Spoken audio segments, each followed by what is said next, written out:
For the murder of the wounded, looting, cannibalism, you are hereby sentenced to death by hanging. Or torment.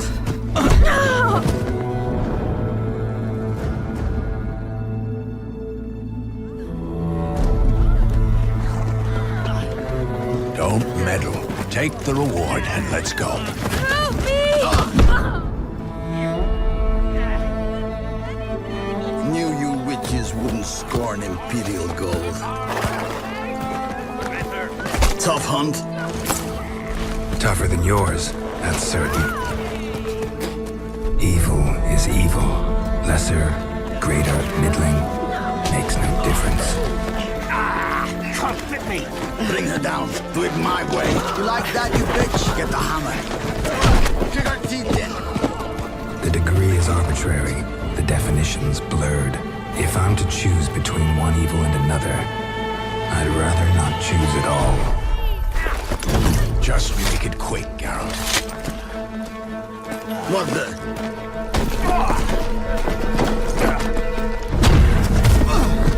Close your eyes. Hit him!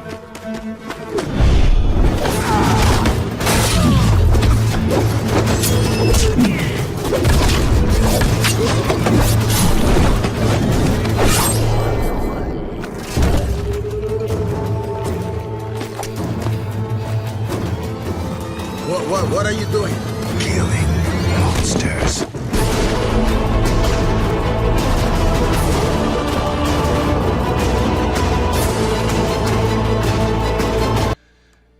Okay, welcome to No Peace Until Death, episode 11.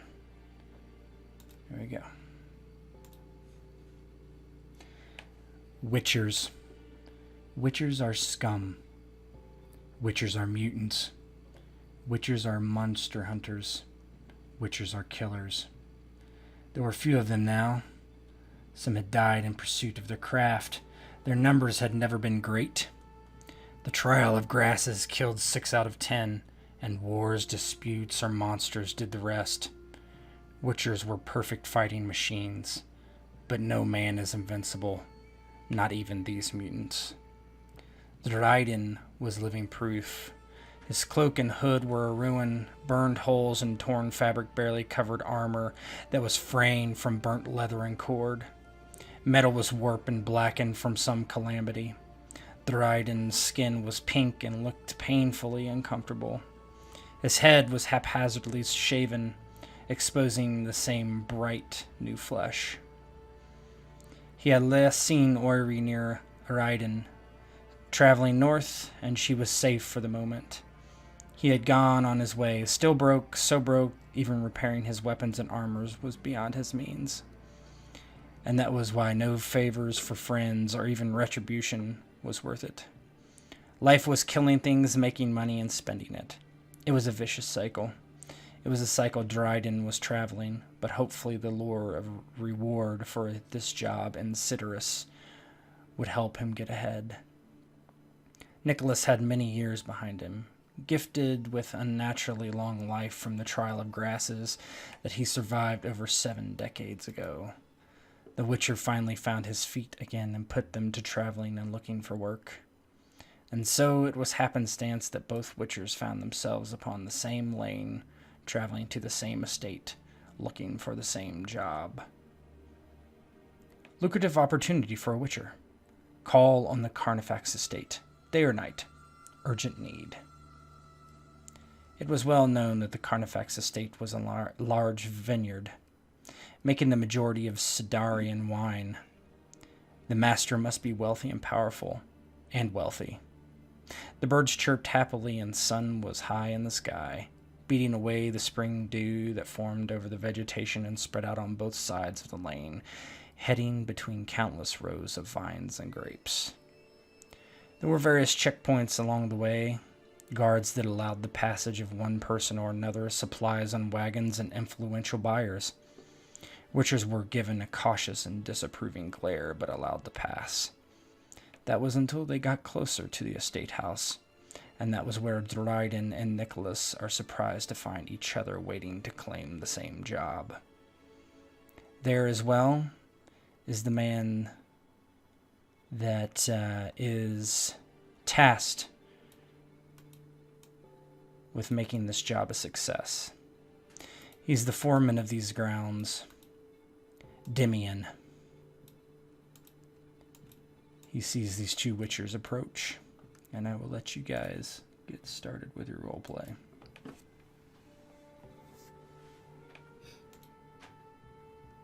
Well, what's that I see here? I come for a job, and there's a little kitten in the field.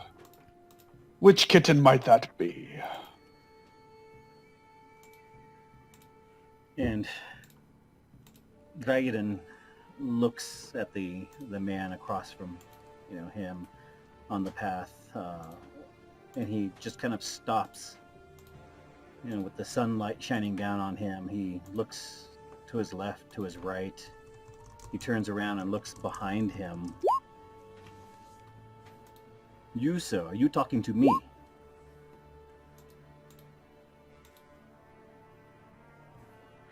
Yes, I'm talking to you.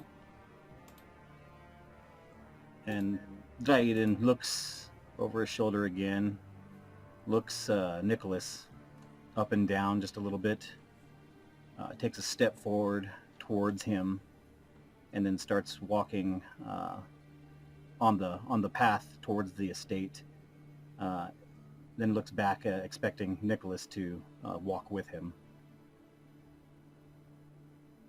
Nicholas stands still as stone for a moment, watching Dryden walk away, and then shakes his head softly and starts to follow and calls out, "Is that how young witchers, young students of the cat, respond to their elders these days?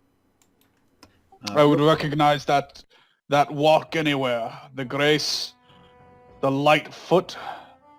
Only my brethren walk such a way."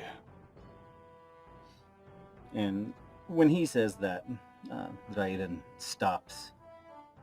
And just doesn't turn around, but he stops in his tracks, his feet settling in the dust, and he just stands there for a moment, looking straight ahead at the estate, and contemplates what Nicholas just said, as recognizing him, who he was, and the school he came from.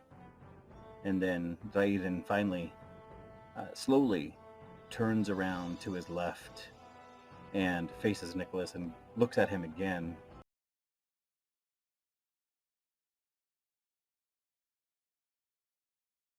Oh, you were from the caravan of the cat. My apologies, sir. Should we walk together?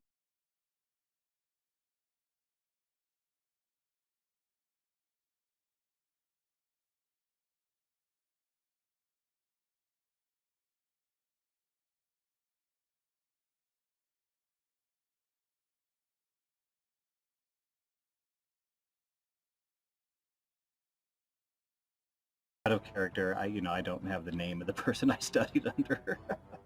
Do you wanna just make something up and we Yeah. can roll with it? Yeah.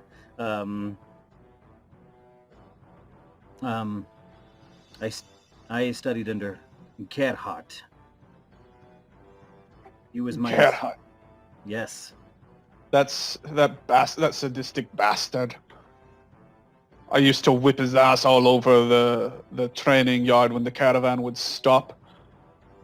Can't believe they entrusted him with training new recruits. Well, I can tell you, my training was sufficient. I am the witch I am now because of his training.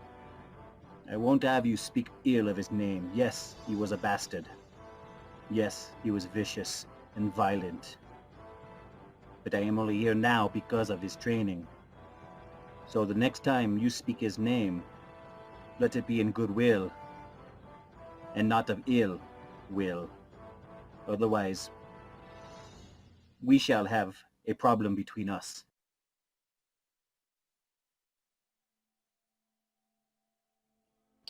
I seek no quarrel with you. I'm merely here for a job, and frankly, unless it's killing another Witcher, I have no taste for such things right now. Too much hassle. Place for the job? The same job? What are the chances of that? And you? Where have you come from? I have come from the same place that all witches come from. Hell. But for now, I come by way of Cadwin. And I heard far and wide of this job posting and how much it would pay, and thought it a good contract to take. Yes, well, I too am in need of the coin. This is a contract that I would like to keep. We will see who this master offers it to. If it is you, I shall go on my way. No ill will. If it is me, I hope you will do the same. Perhaps we will see what this master wants, what this Carnifax. As the two Witchers are speaking, Demian watches them approach. He's been given orders to meet any Witchers and see their fitness, and if he thinks they're worthy, bring them before the Lord. Am I close enough to hear them having this conversation? You're walking up, you're hearing the tail bits of it. So I'll approach cautiously, seeing that the two don't appear to be familiar, yet arrive at the same time. I'll sort of cough, trying to make myself apparent to the two of them. With that, Dryden, he hears the man cough and just kind of looks to his right down the path as he comes up. He saw him, obviously, out of the corner of his eye, coming down the path, but the cough was an obvious gesture to make himself known, or so Dryden stops talking and turns and looks at him. Are you here to take us to your master? Well, yes. If the two of you are here for job opportunity. Well, it appears that we are both here for the same job. I don't know how your master determines which one of us shall do it, but here we are. Well, first, I guess introduce yourselves to me. We're not trying to waste our time here. I gotta know you're the real stuff, the real deal. And Dryden just kind of pulls his hood back and opens his eyes wide, and with the sunlight on his face and the glow of the sun, you can see his golden eyes, and he opens them and looks straight at Demian. Is this enough proof that we are the real deal? Yeah, he'll look to you and then he'll look at Nicholas, see the similar eyes. Nicholas will walk forward, taking out the Witcher's amulet and placing it on his chest, his eyes glowing in the sun as well, and say, "I am Nicholas, the Grey Lion of Cadwin. I have been slaughtered beast and man alike since before you were born, and before your mother, and before the whore you call a grandmother was born. I am a Witcher, and it is best that you take me to your master and do not waste my time." Well, those are some fine words you're spitting there, but if you don't mind, I'd rather not waste Master Carnifax's time. How's about a quick little demonstration of your skills? And then I'll take you where you need to go. How about I demonstrate by shoving my sword so far up your ass you shit out your mouth, and then go see your master myself, Nicholas will say. Why don't you roll intimidation on that? And Demi, you can, there's a resist coercion you can roll. It's, resist coercion's out of willpower. I think they're both out of willpower, actually. So you should have a button that says skill - will. Yeah. The modifier, of course. Nope, no modifier. Yeah. Cows you pretty good. How do you respond? Oh, well, you're certainly straight to the point. I'm sure I can take you to the master. No need for any of that, friend.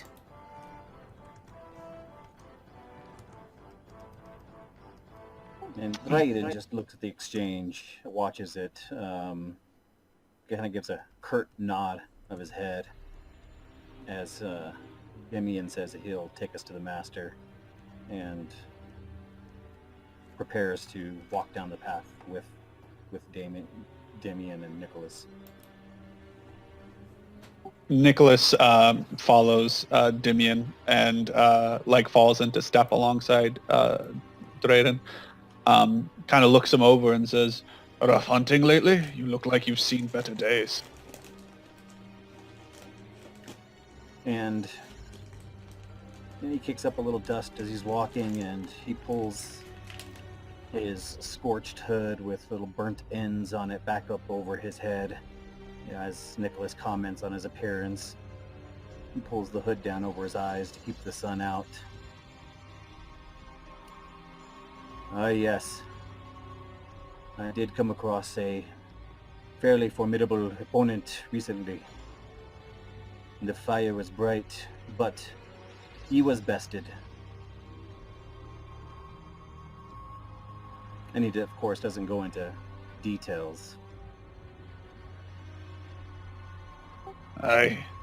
It's the formidable ones that make us stronger and make us what we are, is it not?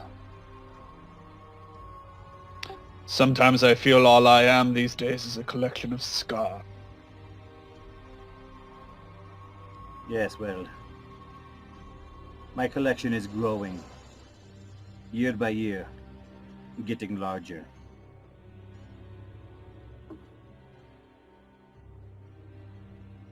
So as Demian leads them to the master, he'll point out a few things. And what you see here is responsible for the fine Sidarian wine that you may have had on your travels. And it's all thanks to Master. Now, you may have been able to get away talking with me like that, but I would suggest not using that tone with him. He's got lots of friends.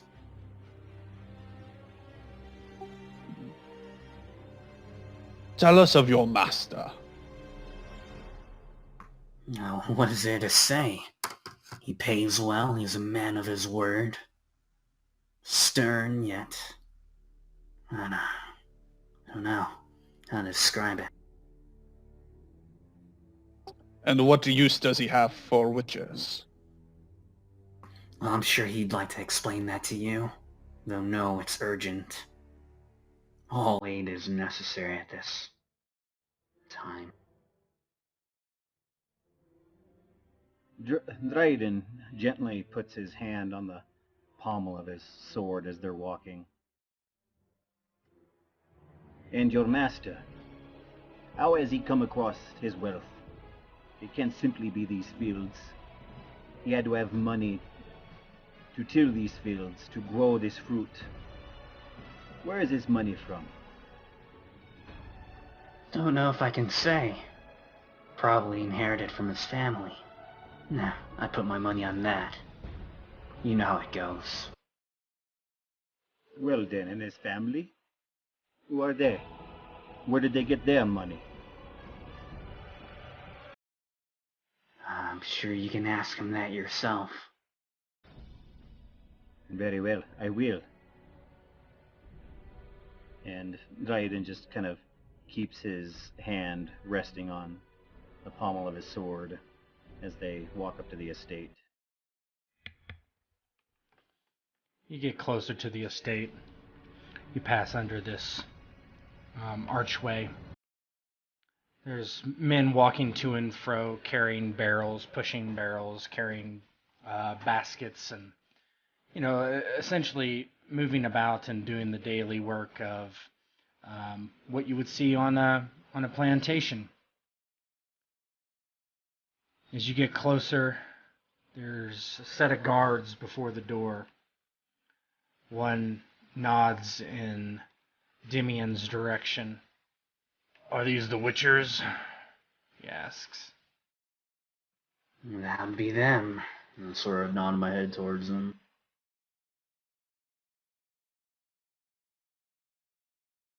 "Well, the master had said when they arrive, you're all three to go inside." Chopped out a little, sorry. He says when you arrived, you and the Witcher, or I suppose Witchers, should go inside. Right, I'm taking them to him right now. Don't want to waste anyone's time. The guard simply stands out of the way and lets you open the door and go on inside. Dryden walks in and he kind of looks from left to right, up and down. He's just kind of getting a feel for the room, for the estate. He's kind of taking it all in, focusing on little things here and there. A table, a chair, a chandelier, whatever it might be. He's just taking in all the little details of the place.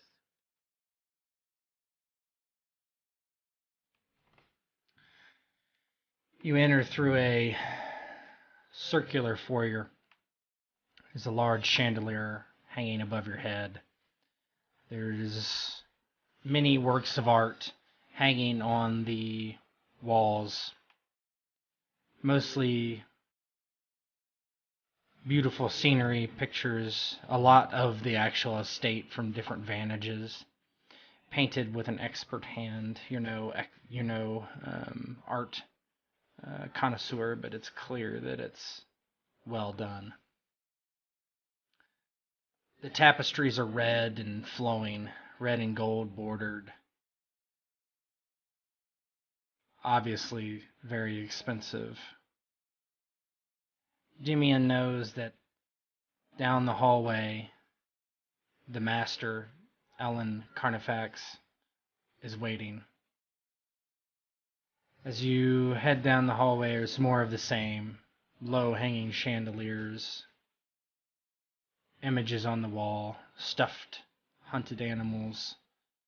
Everything of opulence and wealth can be seen here. Finally, in a grand hall, a fire burns, roaring, keeping the cold sting of spring at bay. At the end of a long table is a man, bald of head with a tattoo inscribed on his forehead and running down the right side of his head. He's wearing a red robe with gold trim. He stands up. He's an average man of height, slight of build. The table is long, perhaps 20 feet long, with many, many place settings. There is silverware, cutlery, plates at each of them. When he sees you, he says, "Ah, 2 Witchers. Wonderful, wonderful. Come, sit, relax." Dryden very mechanically walks up to the table, pulls a chair out, kind of spins around, sits in it, and just looks at Alan Carnifex. "I'm here for the job." Nicholas kind of takes his time looking at the art, the fire, getting a sense for the room, and slowly approaches. And rather than sitting at the table, stands at the behind the chair across from Dryden, and just looks at Carnifax and says, "I as well. Of course, of course. I'm not surprised. Not wholly, at least. Well, would you care to eat while I tell you the job? A free meal. Dryden looks to Nicholas, looks to Demian, back at Carnifex. Not sure how to respond, but finally feeling kind of the hunger pangs in his stomach after his traveling on the road. Yes, I will take a meal as we discuss this job. And you, odd timer.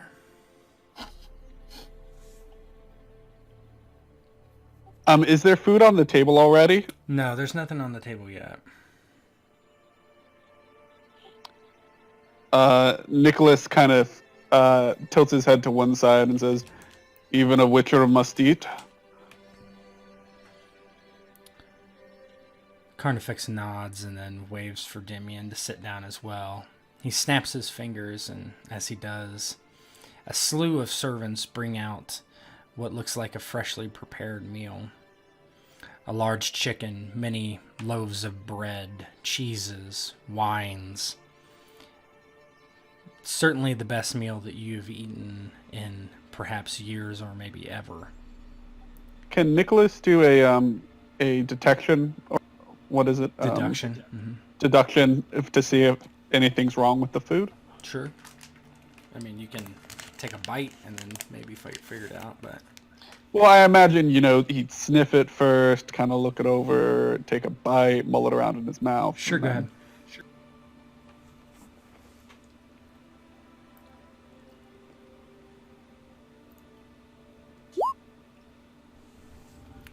Yeah, it tastes good to you. Yeah, while he's looking at his food and sniffing it, Dryden's already has a mouthful. He's got some cheese and a goblet of wine, and he's just kind of stuffing his face. Yeah, after sniffing it and taking a bite and everything seems to be in order, Nicholas starts going to town on the chicken, pulling it apart, loudly sucking on the bones, chewing with his mouth open. Just really going ham at it.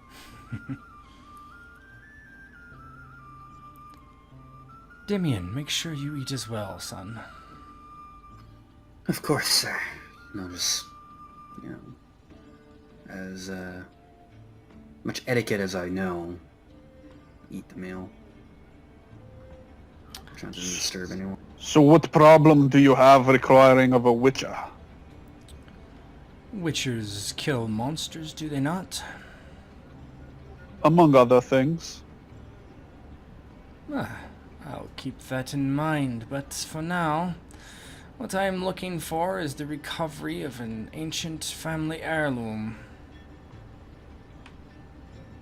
Dryden wipes his mouth off with his sleeve and pushes his plate forward just a little bit, and then sits back in the chair as Carnifex starts talking about the job.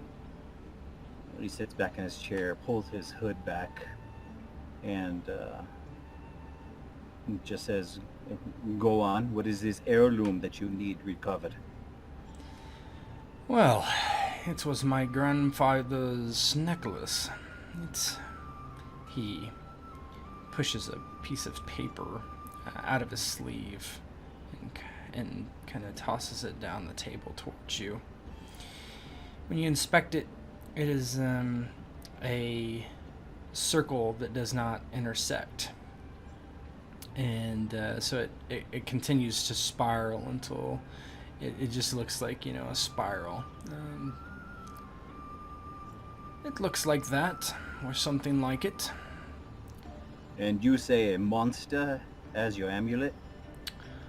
Oh, I think not specifically, but there is a place not far from here called Dark Hollow. It was a cemetery that has been overrun for a long time. I know a bit about these beasts. think you call them necrophages, perhaps spirits. It is haunted, no doubt. Nicholas burps, having consumed too much chicken, and then grabs a goblet of wine and raises it towards his lips, pauses for just 1 second, sticks out his little pinky, and then takes a long draught, sets it down, and goes, "Ugh, and when did these necrophages begin to appear?" Oh, there has been talk of them for my entire life.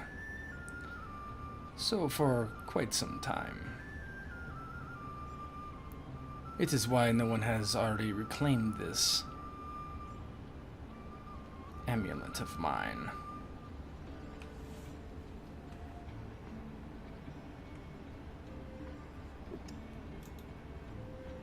And Dryden looks to him. And the pay.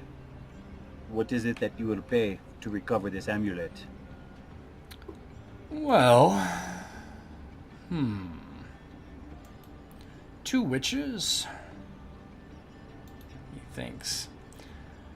I could offer you both. He puts an accent on that word. 1,000 coins now, and 1,000 coins when I have the amulet. And Dryden, not one to be easily shocked or emotional even, gives the slightest hint of emotion when his eyes get just a little wide when he says 1,000 coin each. His eyes get wide and he furrows his brow just a little bit and then sits up straighter in the chair. That is to each of us if we both go, yes? Yes.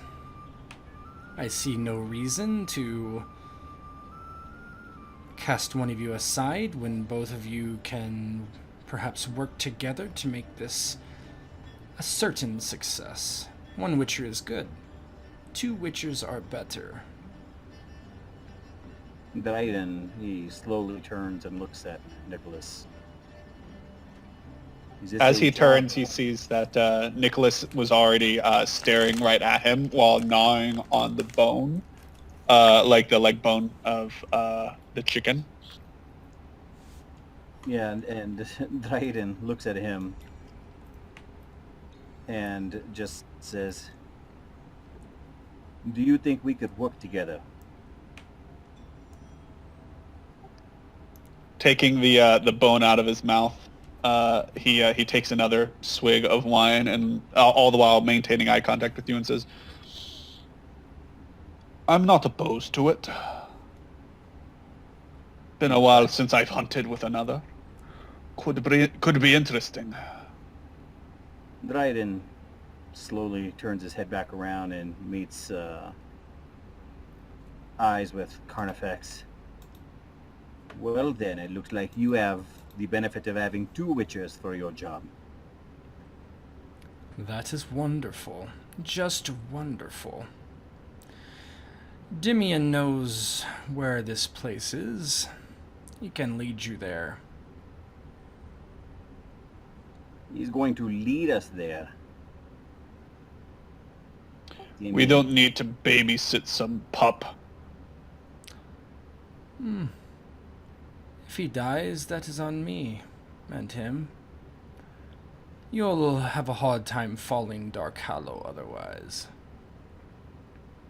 I don't want you meandering around in the forest.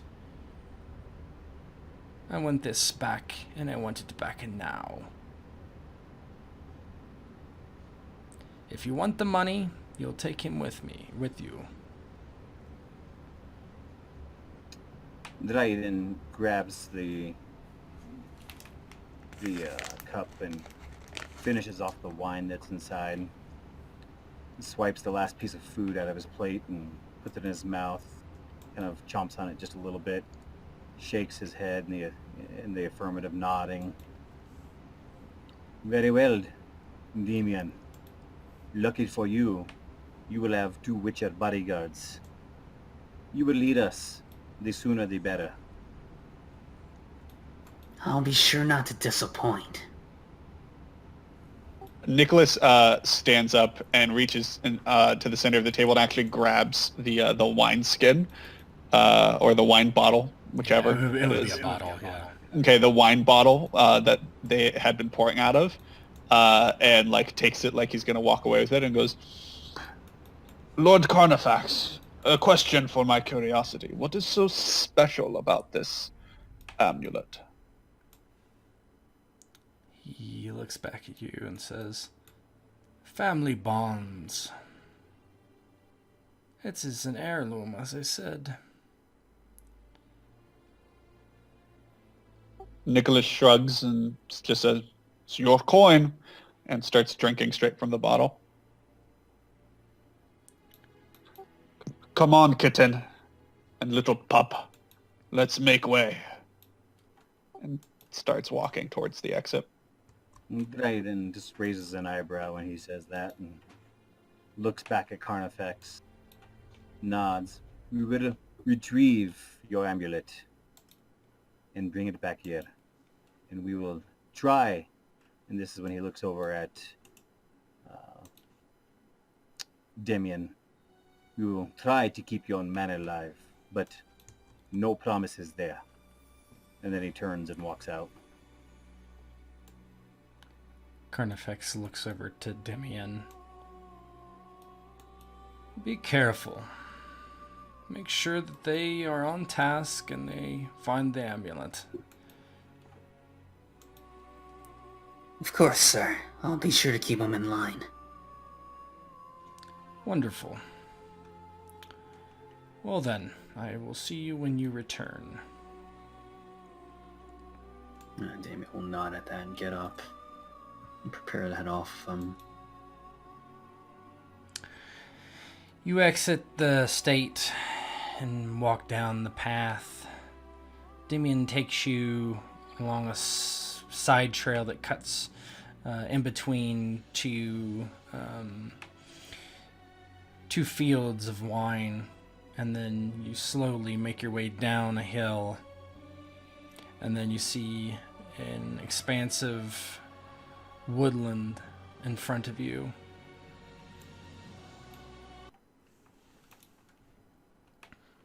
One sec. Oops.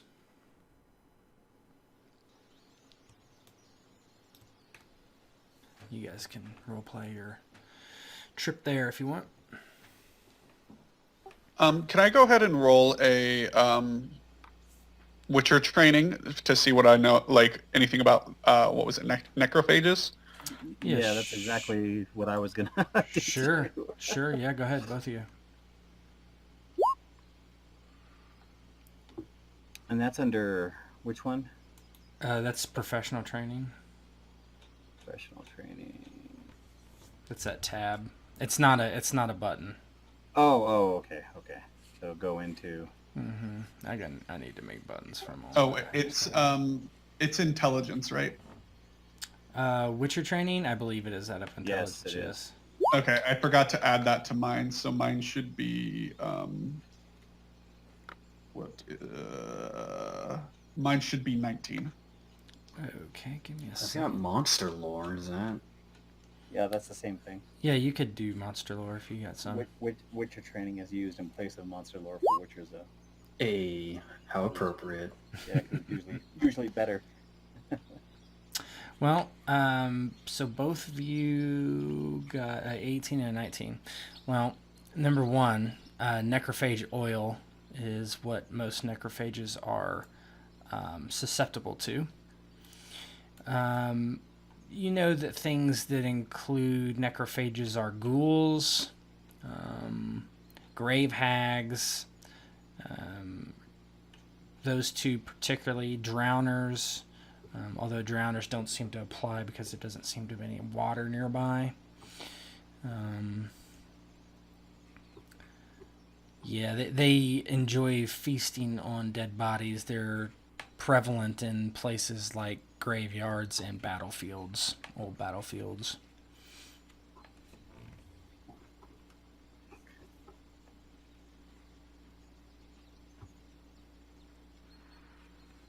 So as we make our way through the woods,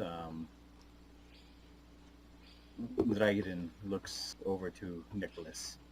And what is it you know about these necrophages? Corpse eaters who like to hang around battlefields and graveyards. Think I cleared a den of them out, 3-4 decades back. Been a while. You? Well, yes. Ghouls, of course, they are in many a crypt. Not uncommon. I have crossed paths with more than a couple. I don't think this should be too difficult a fight unless, of course, they are in numbers. It is when they are in numbers where the fight becomes difficult. Perhaps we use the pup to lure them out. Little fresh meat. Nicholas says, motioning towards Dimian. Yes, well, they may be attracted to him, that is true. If we do need to use him, of course we will. He says this without even looking in the direction of Demian. Just talks about him like he's not there. We could send the young man out, wait to see what shows its face, and then we could come to them from both sides. And Dimian, you're listening to them say this stuff. You know, that's a pretty good idea, but maybe think a little bit longer. Pup, do you know anything of this graveyard? You really just know that it was where its general location is, and that it used to be a pretty fancy graveyard for rich people, but that's it. I hear if we dig around, we might find some coins in the dirt buried with the dead. Is that something that you do commonly, is rob the dead? I can't say that's my line of work, but you hear things. And Nicholas Dryden- kind of shrugs a little bit and is like, could be a reason to keep him around. Someone to do the digging. Dryden just kind of looks straight ahead as he is walking, not looking to either one of them anymore, and just, yes, well, if we need someone to do something as dirty as that, then of course we have the young man here. But I think he works better, definitely, as the bait to draw them out.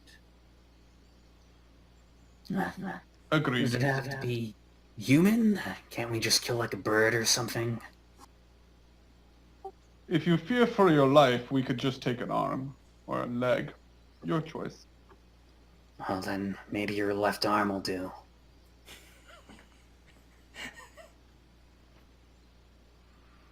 And Dryden probably wouldn't be noticed by anyone except the other Witcher.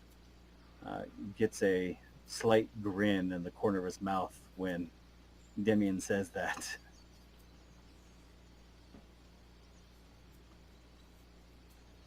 Nicholas says, you want to use my left arm as bait, boy, you better come over here and try to take it.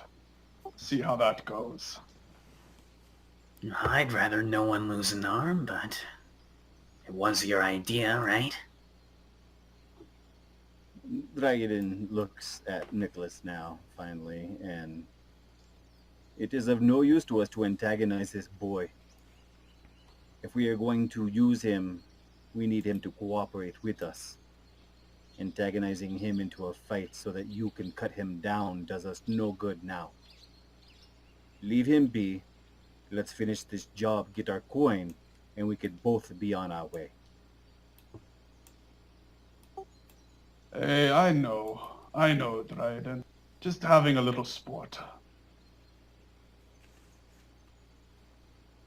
This is no sport. It would be too easy to kill this young man. with a flash and he would not even know what happened to him. That is no sport. That is simply killing for the fun of it. Do you hear that, young boy? And Raiden looks at Demian. You could be cut down in an instant by either one of us, and you would have no clue what happened to you. Oh, I hear you, but maybe we should get back to the task at hand. And that's exactly what I am saying. Let's get back to the task at hand. Let's get this job done, Nicholas. Get our coin, go on our way, and let this young man go back home to his fancy meals.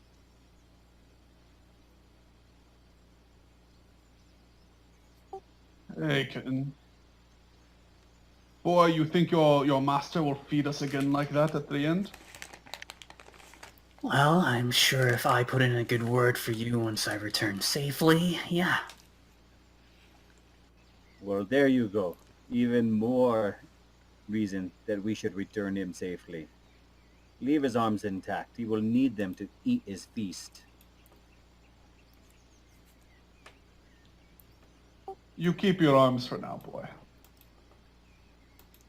And Raiden just pulls his hood over his head just a little more and continues to make his way through the woods, through the trees, kind of pushing brush aside at times, just kind of forcing his way deeper in. You head down not what appears to be a path anymore. Demian taking you straight through the woods, cutting this way and that, and it's clear without him it would be in a very difficult place to find, if you could have found it at all. The hours are passing and it's growing dark, of course. And eventually Demian brings you around and cuts through a smaller grove of trees, and as you walk it's getting sparser and sparser and more open. You see signs of a path that's long in disrepair, brush and grass growing up through the cobblestones. And you crest a small hill, and from there you clearly see what was once a graveyard.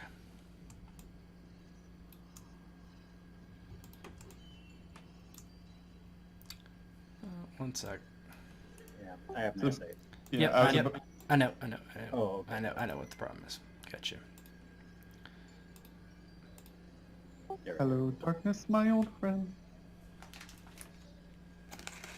Now you guys can see, right? Yes. Yeah.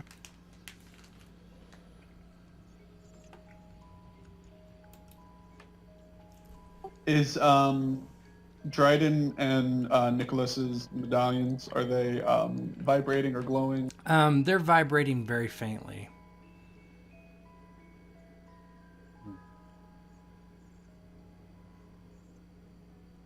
There's something in here, but it's not close. So Raiden, he looks over the area, and then he looks over to Demian. So, boy, where does your master think that these monsters reside? Are they right here in the immediate area? Do they have a lair somewhere that they go to sleep at night or during the day?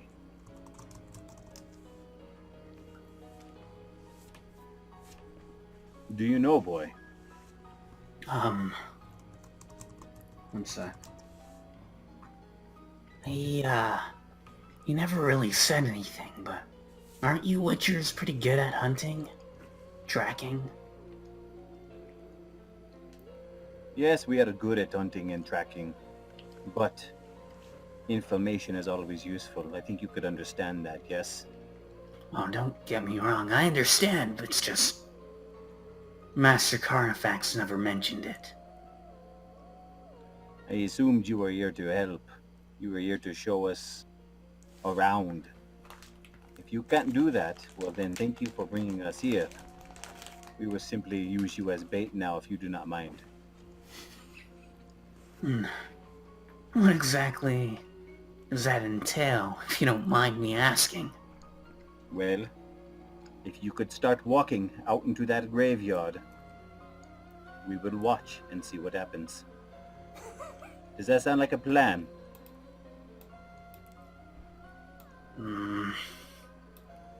Well, be off with you now, boy. Start walking. Just wait a minute, okay? What if What? something what if were a to come and monster attack comes me? out? What if a Yes. monster attacks? That is the plan. A monster should attack you. If all goes Will well, you- you will be attacked. Will you be able to get to me in time? And Raiden looks at Nicholas when he says that. And kind of Nicholas puts his just head shrugs down. and says, "Will you be able to get to us in time?" Yeah, and Raiden just kind of shakes his head and looks down just a little bit. Well, we are trained to fight these things. As long as you draw them out, I think we could get to them in time. We are going to watch you. So if anything comes after you, we will see that happened. And if it does happen, we will be there.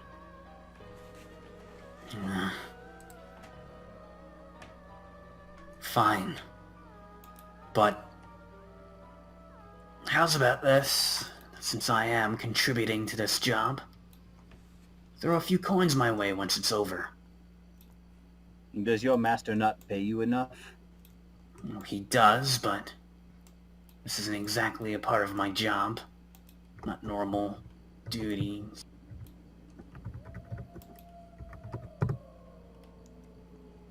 Yep, I know.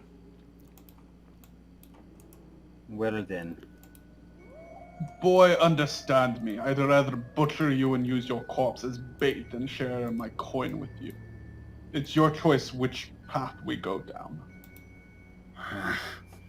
So Another everything intimidating they say about you witchers are true, huh? Just cutthroat monsters like the things you hunt. Fine. Does anybody have a torch? I'm gonna say Dimian does. Dryden does. He made sure to take torches in his inventory. Are you gonna light one? You can. It's really dark at this point. Okay, well, seeing that it's getting darker and darker and the moonlight isn't enough, Dryden reaches into his satchel slung across his back and pulls out some flint and cracks it a couple of times next to the torch that he lays on the ground. You see as the sparks kind of and then a spark catches the soaked linen, tarred linen top of the torch, and it lights up. He reaches down and he grabs it with his left hand, and in his right hand he is holding his steel sword.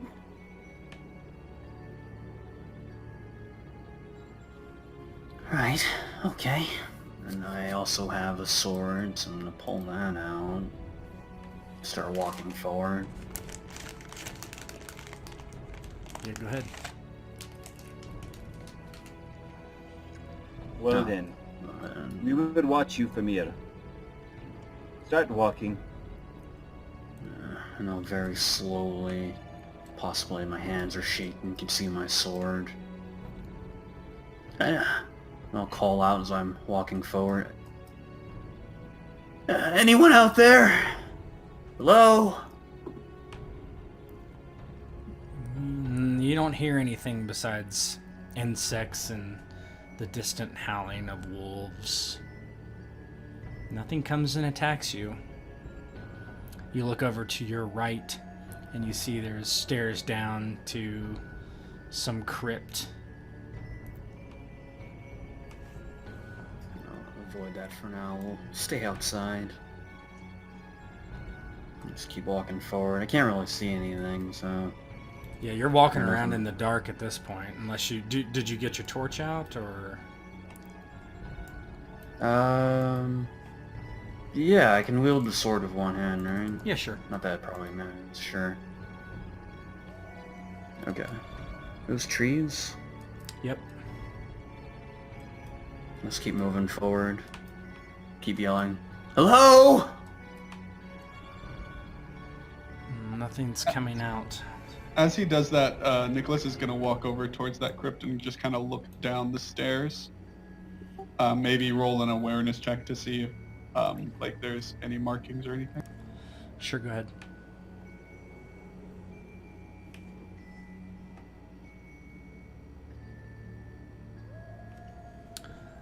You look down the stairs. You don't see any markings. It's really dark down there, so it's hard to see anything, but there's nothing right there. That's clear. No, like, dried blood or like leaves moved off the stairwell? No. Okay, cool.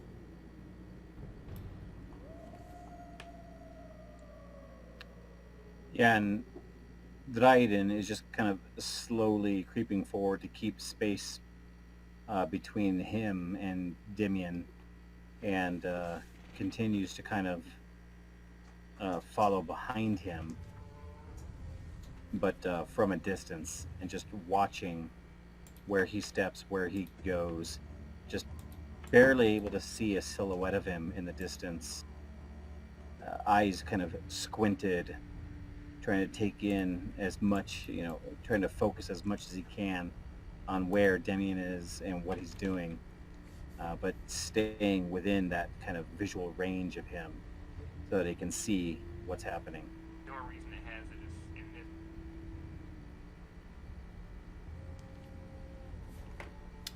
Yeah, you just see him walking around in the dark for now. You don't see anything that's jumping out. You don't hear really anything that you wouldn't suspect.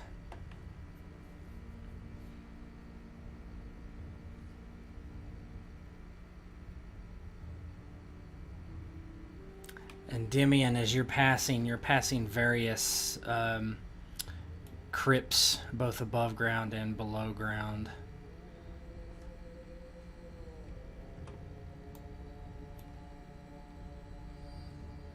Does Nicholas see any like graves that look like they've been dug up, or like bones, skeletons scattered anywhere? Any signs of a necrophage?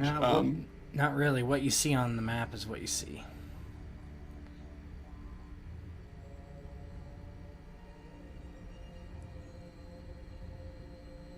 Walking up towards Dryden, Nicholas is gonna lean in and be like, I don't see any signs of an infestation here. No graves dug up, no bones scattered. No, you're correct. I do not see pooled corpses. I do not see anything dug up that might be taken by a necrophage. I would expect to see bodies pooled, half-eaten corpses. None of that is here. We shall walk deeper into the cemetery and find out. Perhaps it's just the rumors of scared village women and men. Yes, well, You know how the humans like to speak. they have many superstitions that they cling to, many things they believe in. None of them true. Unlike us, we know just to believe in ourselves and coin. Only two reliable things in this world. And steal.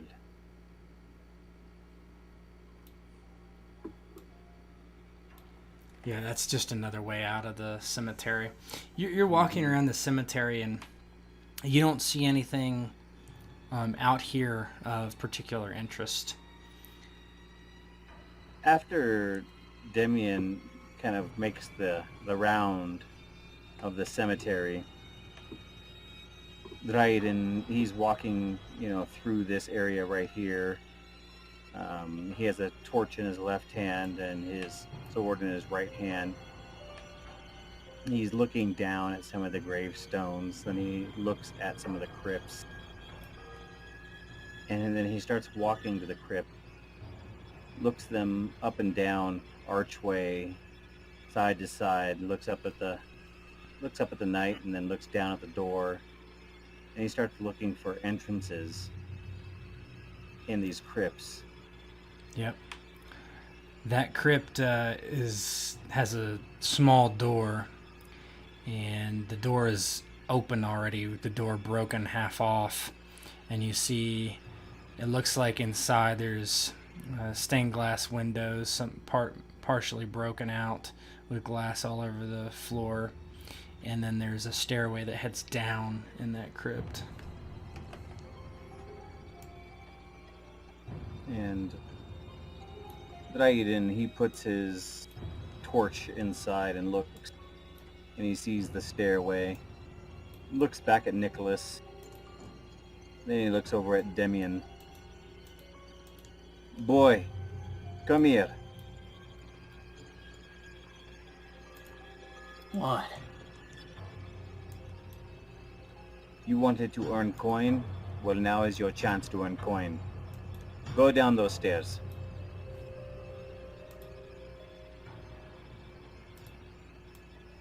And Dryden puts his torch into the crypt and lights up the stairs and shows it to Damien. All right. How large is it? Like the entrance? It's 2 at a time could go through, shoulder to shoulder, down the stairs. I walk down cautiously, my sword pointed forward, sort of like every now and then swinging it a little bit, you know? Like I'm trying to feel for stuff. Mm-hmm. 1 sec. And Dryden follows behind him. Hello? Dryden shakes his head and kind of rolls his eyes just a little bit as he hears Demian yelling out.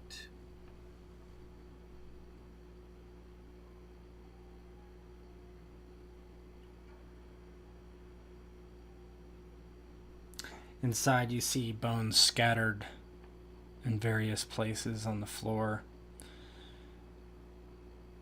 The stonework is crumbling in various areas. And this seems to be a circular room with sarcophaguses that surround it in different parts. Nicholas will lean down to examine some of the bones. Go ahead and give me, I would say Witcher training would be fine.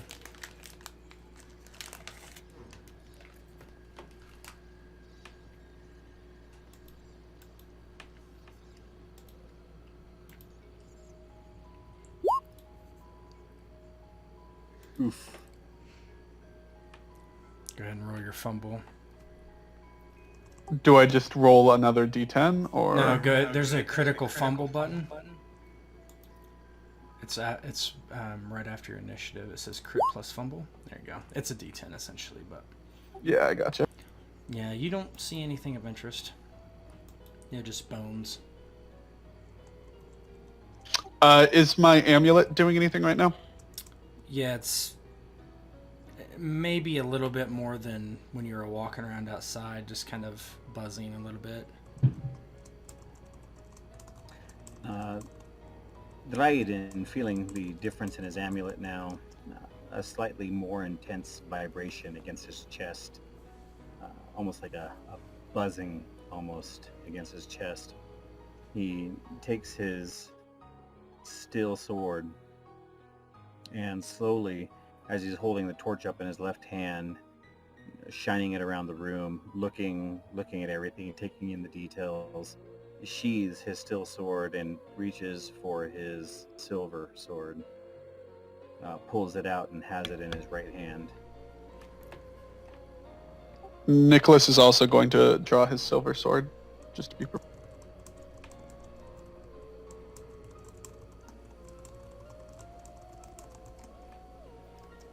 Dryden just holding up his torch and looking all around the room, looking at the stonework, looking at all the different sarcophagi, looking at the floor, the etching.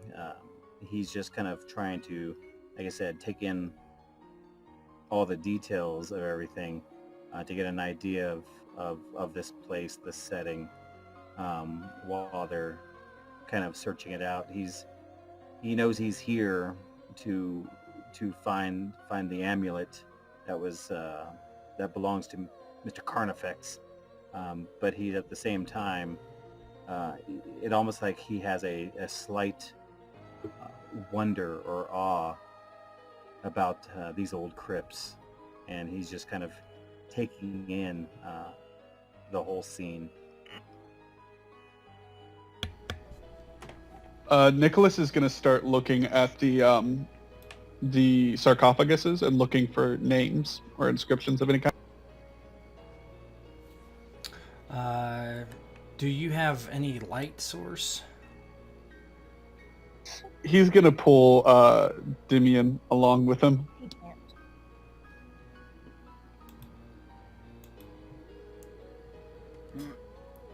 Go ahead and give me an awareness. Both of us, or Whoever. Yeah, you could.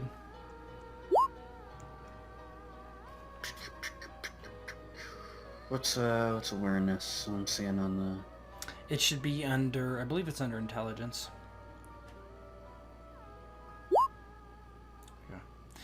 Yeah. Let me whisper you guys.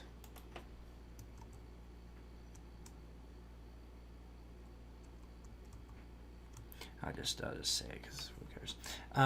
Yeah, you see a name, Telfor Carnifex is the inscription on the side of the sarcophagus as you kind of rub the dust off of there. You think we should check this one out? Nicholas shrugs and goes to move the lid off of the sarcophagus.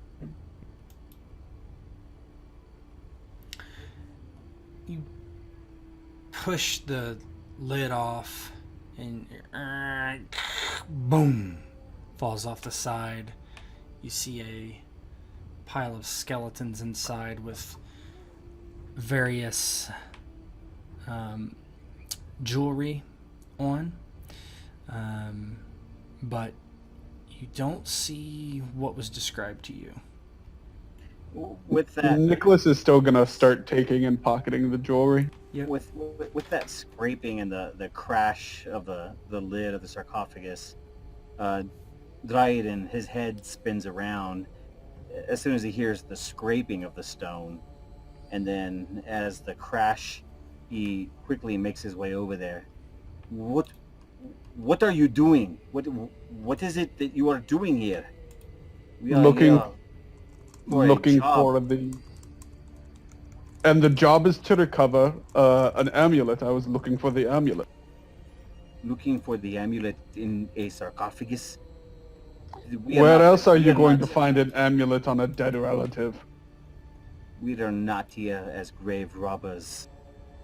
We were here to find an amulet that was taken. Was it not taken? And he looks over at Demian. It was taken.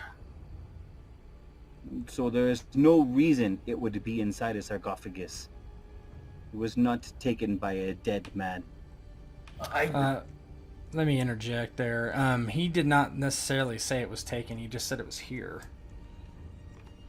You cut out there at the end. Can you? He just said it was here. He didn't necessarily say it was taken. Well, Dryden misunderstood that then to mean that someone took his amulet and brought it here. Not that it was, inside. Nicholas is. Sorry, go ahead. Yeah, so I think Dryden would need to be convinced otherwise. Nicholas is just gonna shrug and continue pocketing the jewelry and be like, "I heard nothing of taken. I heard that it was here. If it's here, we're likely to find it in one of these crypts, in one of these graves. And if not, either way, the dead have no more use for the jewelry, and we do. Dryden looks to Demian to straighten this out.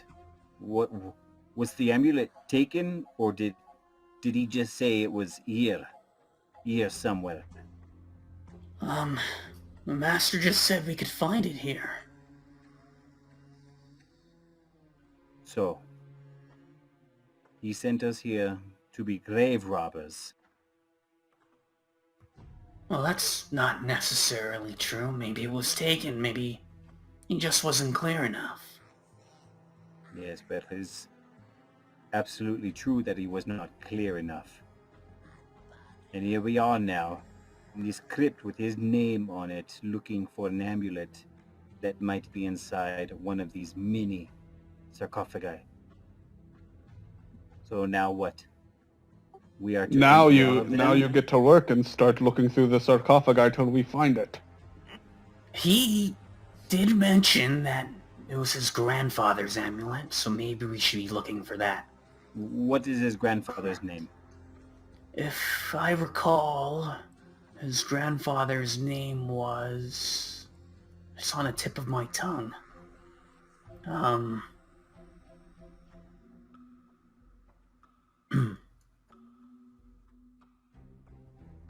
What?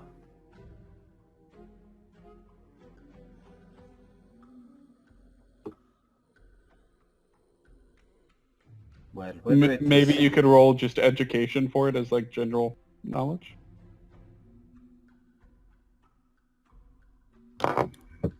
I'm sorry, Ted. I don't know if I get the question.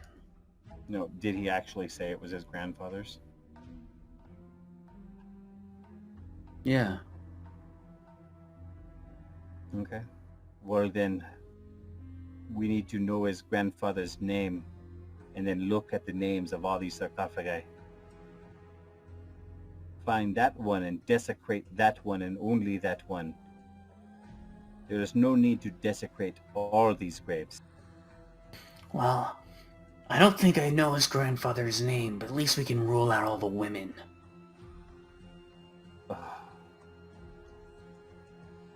Yes, well, I think it is still a good idea to keep you as bait. And Dryden walks over and starts reading names.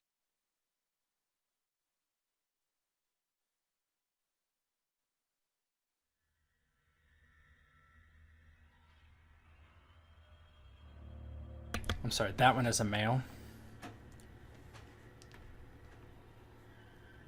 that you're looking at there, Dryden. Yep, so Dryden makes his way around the side. He sets his torch on the ground. Keeps his sword in his hand, though, kind of palmed in his hand, and starts pulling at the top of the sarcophagus. Boom. Move it out of the way to look inside. There's a pile of bones, various jewels, but you don't see the amulet that it was described. Dryden, he looks through everything, doesn't see it, and turns and walks away and makes his way to the next one. And Nicholas is gonna approach this one down here and take a look at it. Shove the lid off. They both appear to be male from the name. Nicholas just simply pushes off the lid, and again, the same thing. Bag of bones, various jewels, no amulet. Dryden, are you opening that one?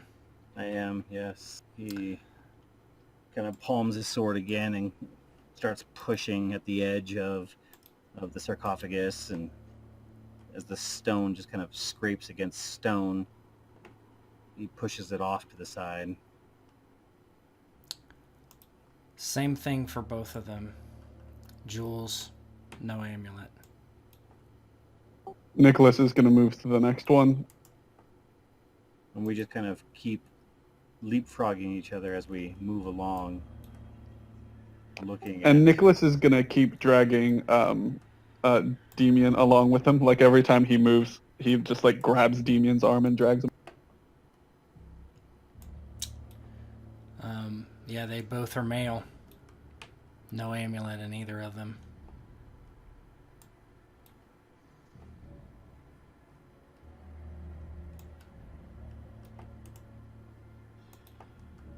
And you're just going to keep going. Yeah, we're just going to empty this place out. Yeah. All right, 1 second.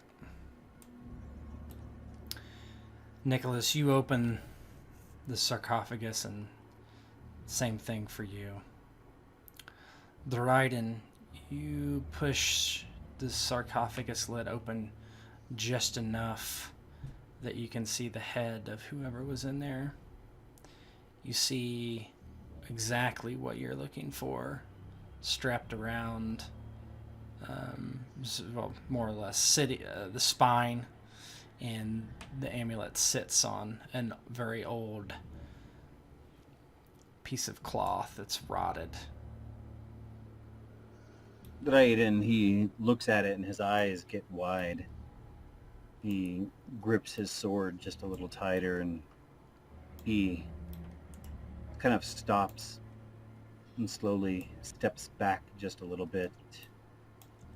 He looks at the name on the end of the sarcophagi to see who was holding it. And he just kind of takes it in, looks at the stonework, moves back forward and pushes the lid of the sarcophagi back just a little more so we can get a better look.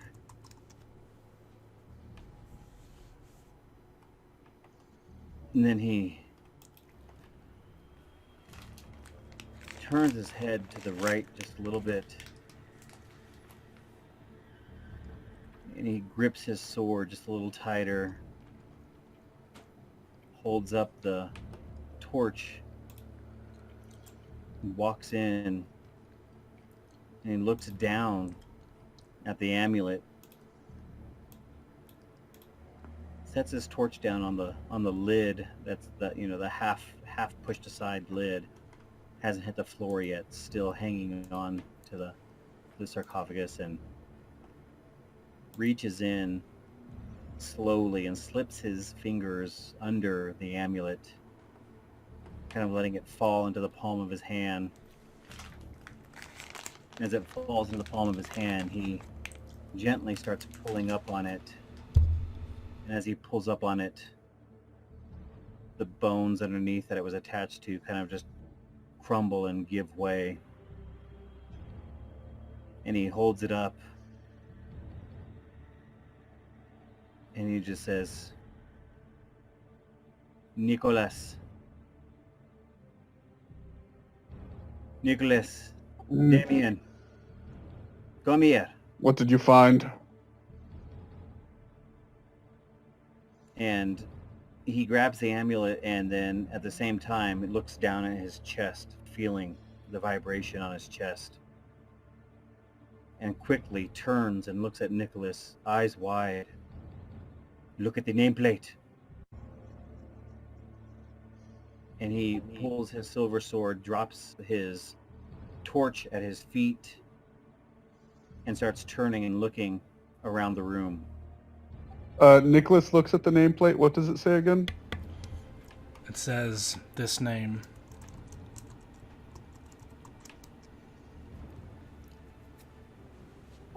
Nicholas just shrugs, looks back at Dryden. Family name, not uncommon. Fathers naming sons after grandfathers. I don't see what you're making a fuss about. Yes, well, I know you feel your amulet as well. That is what I am making a fuss about. Yeah, Nicholas, your amulet is starting to go pretty wild as the amulet that Dryden has picked up gets closer to you. It definitely has some magical properties.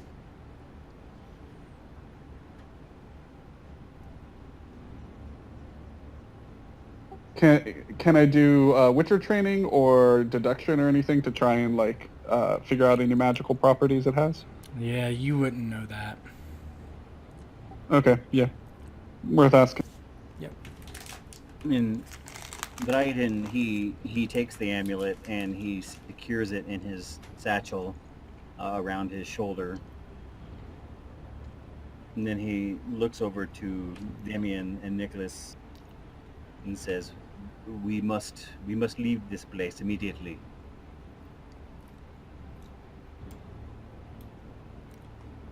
No argument here. Go, Damien. Lead the way. Okay.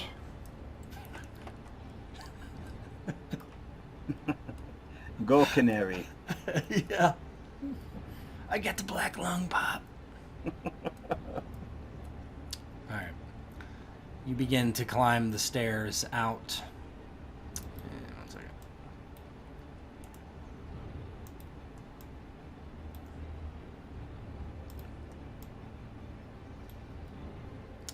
You come out. You hear unsettling noises.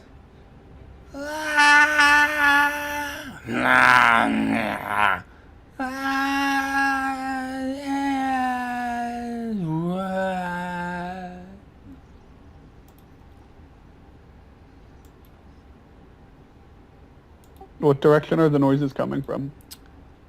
From almost all around you, from the darkness. Is there an exit from the graveyard to our left there? That backs up into a large, thick wooded area that would be hard to maneuver.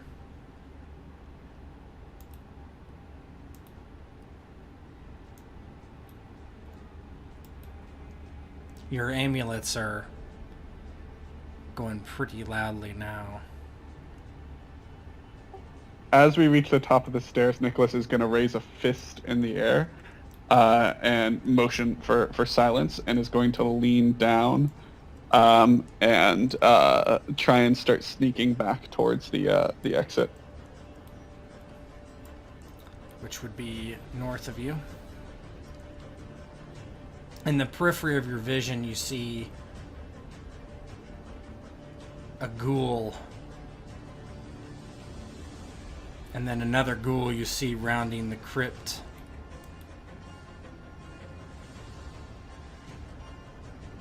Are they heading this way?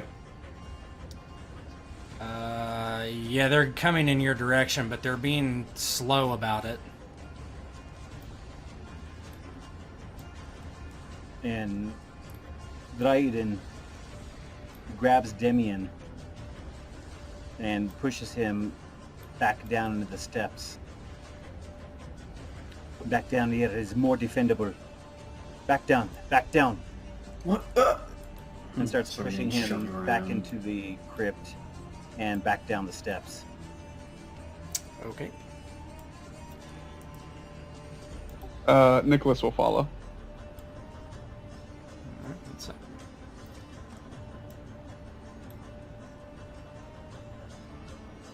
Just let me know how you want to arrange yourselves. I got shoved down, so I'm probably in the Dryden- bottom. Dryden moves to one corner of the steps there. He has his sword ready. He drops the torch down next to him, and he sits there, basically either waiting for anything to come down or waiting for daylight. Alright, let's go ahead and roll initiative. Because you see shadows at the top of the stairs.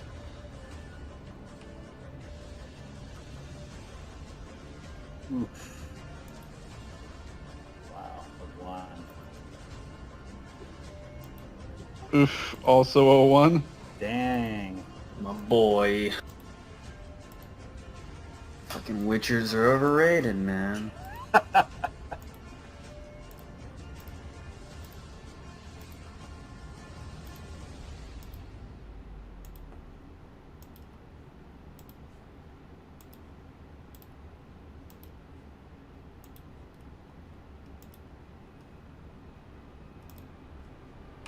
Yeesh.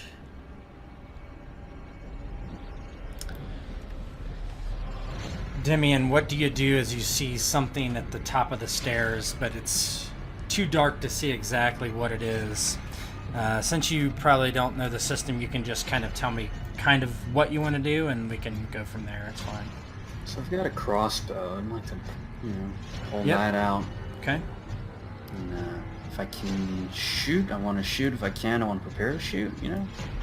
Yeah, I'll let a prepare go. All right.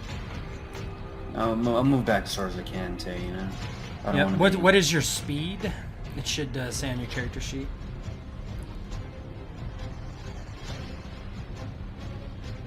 Where am I looking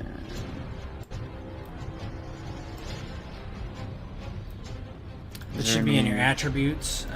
So on the left there, on the first sheet. Okay. I think it is. I'm sorry. Your speed is 5. It's Okay. SPD. So you can move up to 5. So Oh, if you just, SPD. All right. yep. So you could, if you use the ruler from one of your corners, you can move 5 meters. All right. Move 5 back. And I'm ready to shoot Okay. at something that comes down here. All right. So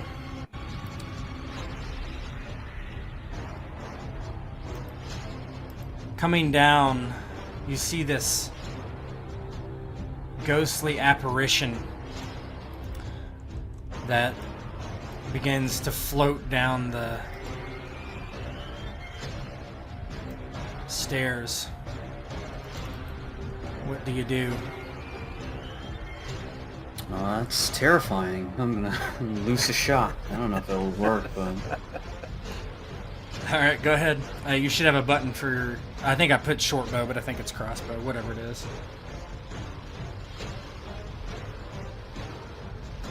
standard, yeah. Yep. All that standard stuff.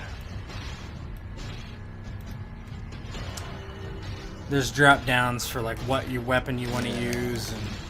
And, what am I, medium? Close? you are. Probably close. I don't think so. Oh yeah, you definitely are close. Yeah, so no, no modifier. Yeah, just put close. I'm gonna be shooting for the torso. Yeah, or you can just. I wouldn't aim because aiming. If you put torso, you can just say random. Otherwise, it'll give you a negative for aiming. Great. I have to restart. Oh, you can just hit enter, and I can just figure it out. Sorry.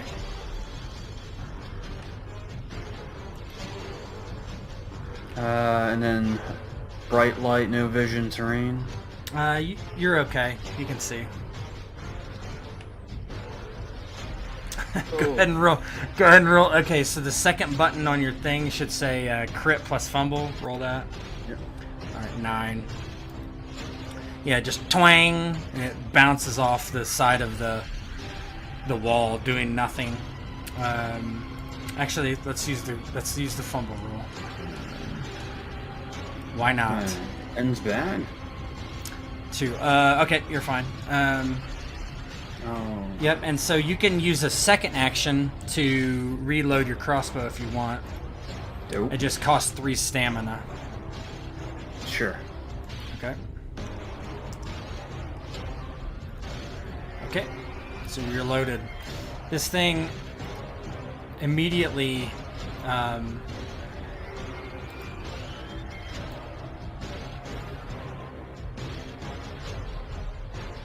teleports.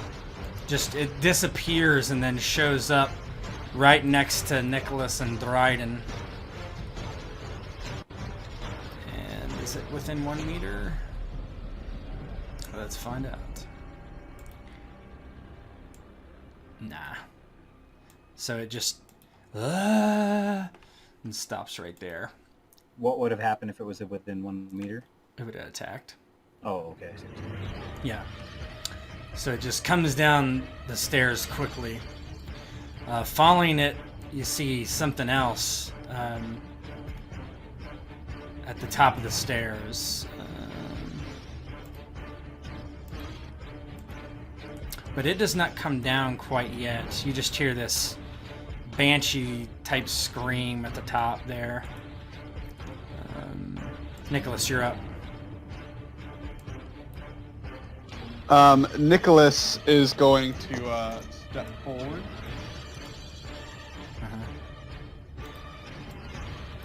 Let me measure out how far real fast.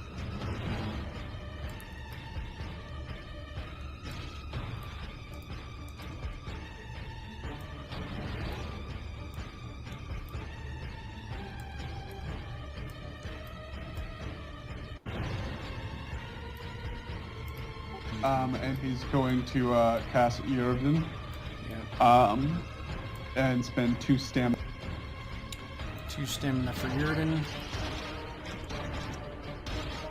So that is a range of 3 meters in diameter, right?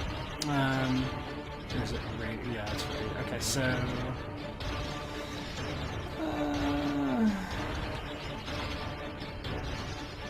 hold on. Done this before.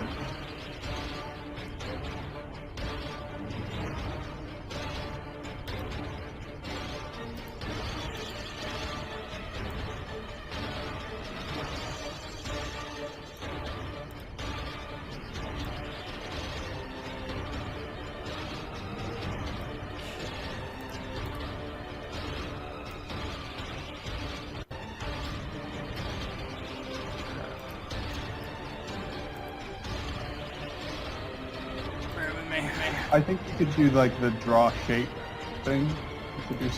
I don't think there's a circle though. I think it's like if you hit control, or okay. It's like the alternate. That's a square. And if you hold, it says if you hold Alt, you can that's get a right circle there. or ellipse. Hold Shift to snap to the grid. There we go. Yep, Looks there pretty you go. good. Yeah. Nice. All right. So, yep, I took your vigor away. So, what else would you like to do? Would you like to do something with your second action? Yeah, I would like to do quick attack. So that's going to cost me 3 stamina, right? Correct. To do a second. Yep. Fast attack. Just remember when it asks you if it's your extra action, say yes.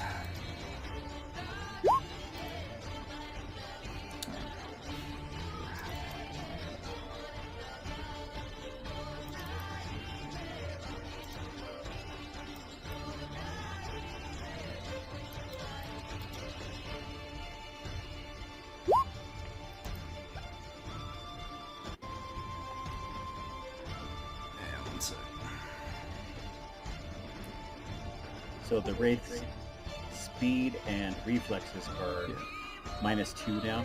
Yep. That's what I was looking at.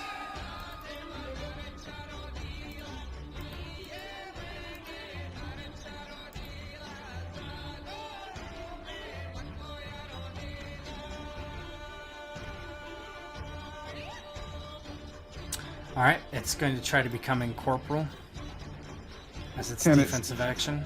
Can it do that inside that sphere? It's That's already incorporeal. Oh, yeah, that's right. It's corporal when it comes in there, isn't it? Okay, yep, it cannot. It's going to dodge.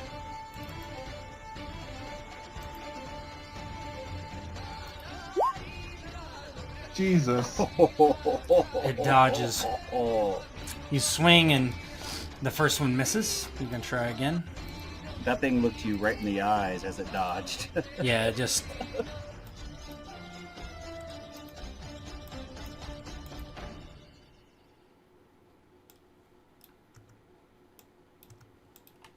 Yeah, you get to attack again with your fast attack. Yeah, it's just having to go. Oh, okay, yep, gotcha. The steps. Understood. Was that first attack with the -2 on its reflex? Or no, dodge is Yep, dexterity, it definitely was. Okay. Yeah. Alright, let's see. Okay. It's gonna dodge again.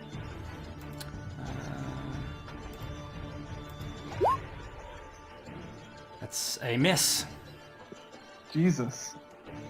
Yeah, so That's Nicholas steps forward, grasping the symbol of the Witcher on his chest and muttering under his breath, and then raises a hand, and as he does so, the wraith descending the stairs becomes flesh, and he tries to strike at it twice, but both times the wraith, moving much faster than you would anticipate, manages to dodge out of the way.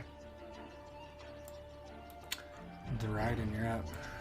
Dryden, seeing this wraith move with unearthly speed, even in the midst of the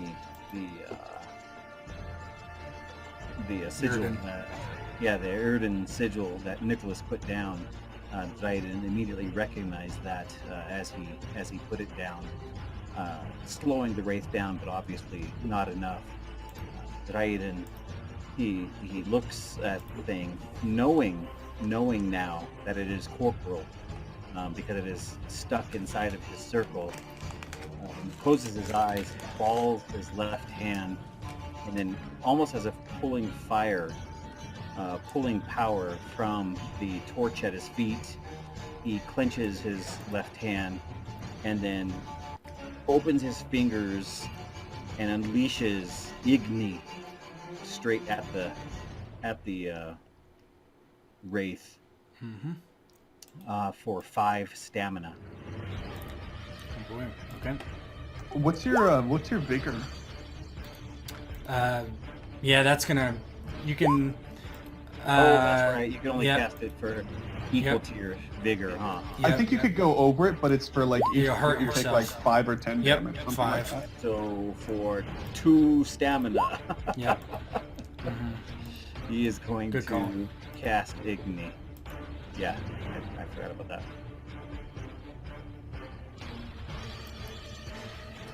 I was like, nice, Dryden's invested in some stamina. Oh.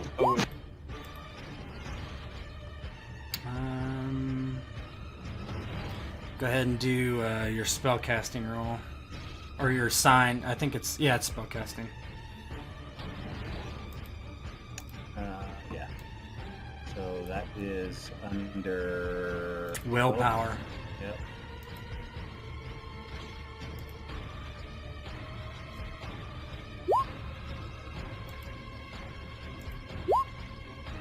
That hits. 6 damage. Oh, it's 2d6. So I use 2 stamina. Yep. Then just roll me another d6.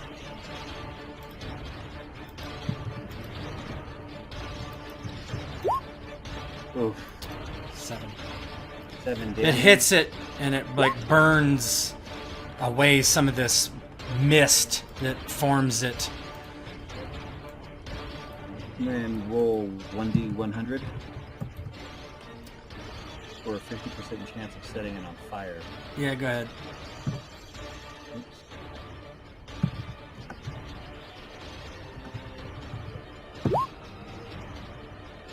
Jesus. Then it is on fire. The wraith is on fire. So Dragon, he clenches his fist, and then when he relaxes his fist and kind of launches it forward, kind of drawing on the power of the torch at his feet, he kind of feels the heat as it exits his fingers, launches it towards the wraith, and he sees a spark of flames hit the wraith, not hitting it for much damage, but now that it's corporal, the linens and the old dressings and the funeral dressings that were on the wraith when it was buried a long time ago catch on fire. Okay. Would you like to go again with the second action? No, I want to preserve Okay. stamina. Understood. At the top of the stairs, you hear this just screaming. "Ah!"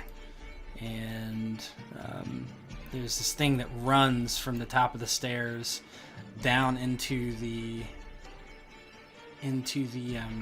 room. And here it comes. Let's see how far it can move.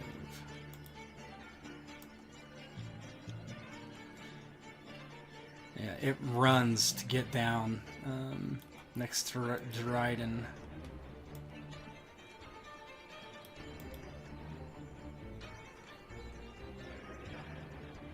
Nah! That was its turn.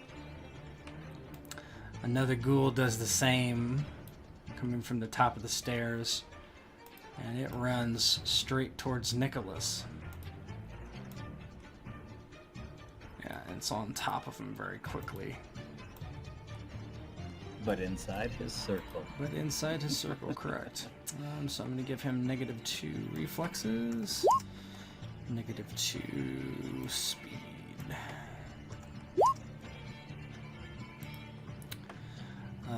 The next ghoul runs as well, but it's blocked by this corporal wraith and can't get any further.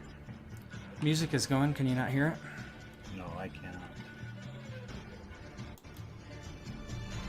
Anybody else? Can you guys hear it? I can hear it. Here. Oh, weird. Okay. Have you turned it down, the music down No, on we your... have master volume up. It says under jukebox now playing. Nothing currently. Huh. Yeah. Oh well. If it's playing, Sure. it's playing. Okay. You can reload your roll 20 or whatever. Sometimes I find just moving the music bar like all the way up and all the way down resets it. Another wraith begins to float in, but stops right about behind these ghouls. This ghoul comes in and rushes as fast as he can, but is blocked. And then another wraith comes in and stops behind, or gets at least 2 of these ghouls that are getting piled up. Demian, what do you do? So Start what kind shooting, of... fucker. Better start shooting. I got a crossbow or whatever Yep. and a sword. Anything else that might be? Is that my only gear? I think that's it for you. Alright, I'm just gonna shoot, you know, in that general area. I'm aiming at the masses of ghouls and stuff, not at my 2 companions. But otherwise, I'm not really aiming. Okay.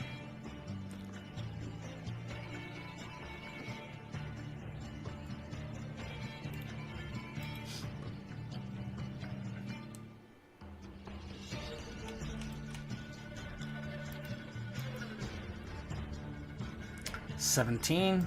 It attempts to dodge. Miss, unfortunately. Wow. Just goes over its head. I'm gonna reload real quick, guys. Okay. So, Demian, would you like to take a second action and reload? Can I move? Yeah, you can move. You can move your speed on your turn, no matter what. Unless you do a full round action. But I'm gonna go ahead and move 5 back. yeah, you can keep moving back. And then I can reload. You can reload. Dope.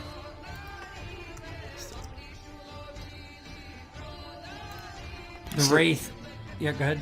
Oh no, they're all crowding in the stairs, right? They're all like... Yep, they are. This thing doesn't like that it's... so I can't... Let me see.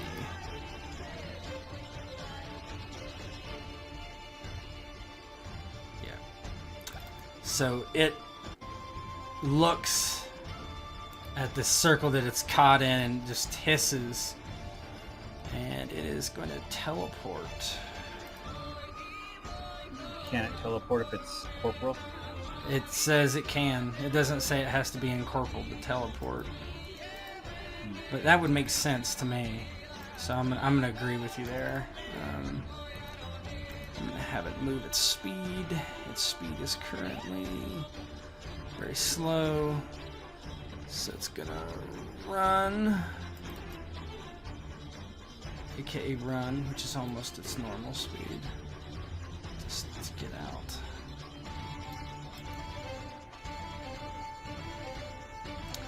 So it moves as fast as it can through the thing. Is there any such thing as like opportunity attacks or anything? No. Moving out of combat? No. Nope. Okay. At the top of the stairs, you finally see something else. And you both would recognize this as a grave hag, which is a fairly powerful necrophage. It's standing at the top of the stairs. And you hear like... So it sounds like it's actually speaking. But it stays at the top of the stairs and. Also, did that wraith take fire damage at the beginning of its turn? He shouldn't he? 5 damage. Thank you for reminding me.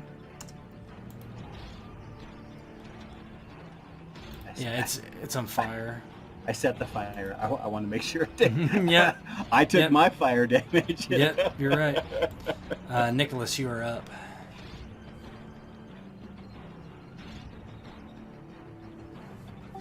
Nicholas is gonna move slightly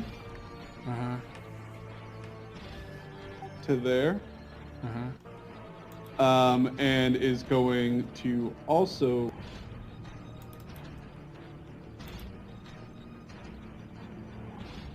Also what? Sorry. Okay.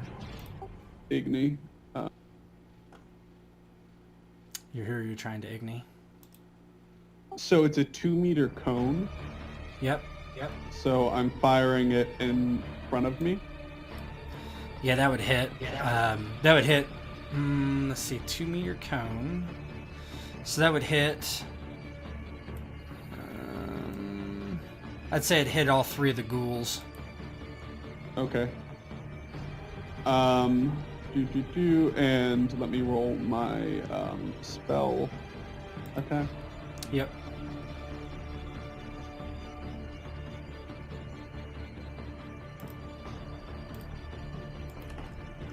Oof. That's good. They're all gonna try to dodge. Fail. Fail. Fail. Alright. They are all hit for 8 damage. So how does that look? Yeah, so Nicholas, as that wraith moves, the flaming wraith goes screeching aside, steps into the gap it left behind, and raises his hand and blows on the air. But as he does so, as his breath passes his fingers, sparks go flying out, and it builds into this little whirlwind of fire that just engulfs the 3 in front of him. And then they need to roll the. Oh, Yep. You roll 3d100.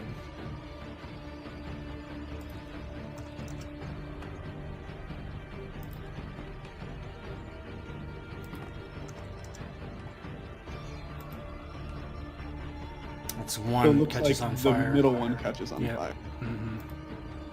Okay, he's on fire. Sure. Then I'll spend the 3 stamina. 3 stamina to do another attack. Now, if you do an Igni again, no, you're fine. It would be another Yeah. additional 2, but yeah, you're not piling on your vigor. It's fine because it's I immediate. was gonna do a fast attack. So. Okay. Yep. And I'm gonna target this one.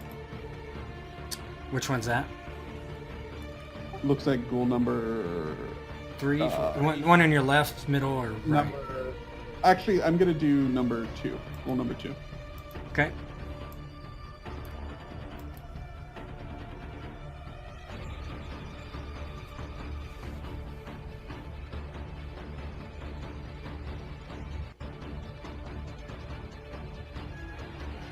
These macros are really nice, but they just take a lot of time to click through.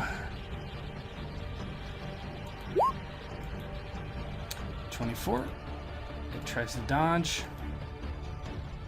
That's a critical hit to the leg. So that's first things first, half damage. So it's 4 damage. Using the silver sword. Yeah, you just need to roll the 3d6. extra 3D. Yep. So 16 halved 8. So it takes 8 damage from that. It's going to take that's additional 3 damage for a simple critical. Let me pull out the thing. Go ahead and click on that and do a simple critical on there.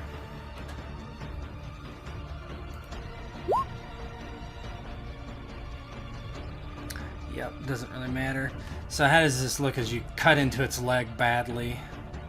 Can I do the second attack? And then Oh yes, your you absolutely combo? can. Yep. Uh-huh. Mm-hmm.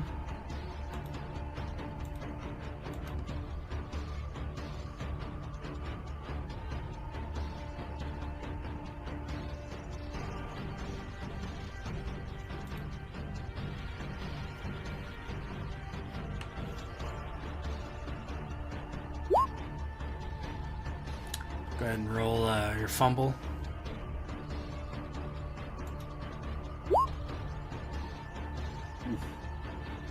Out of curiosity, does a fumble automatically fail?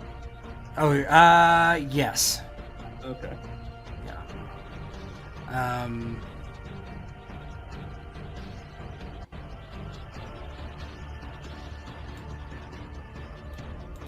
Oh, I mean, they still have to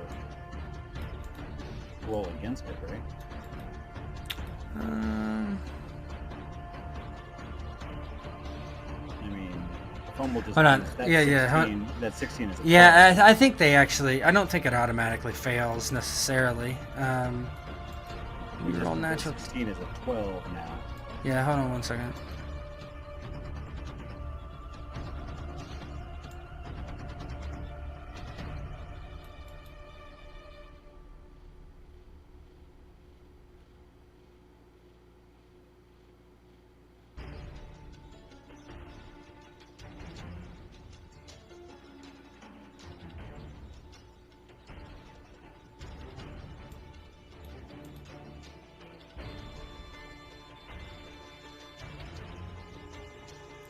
Okay.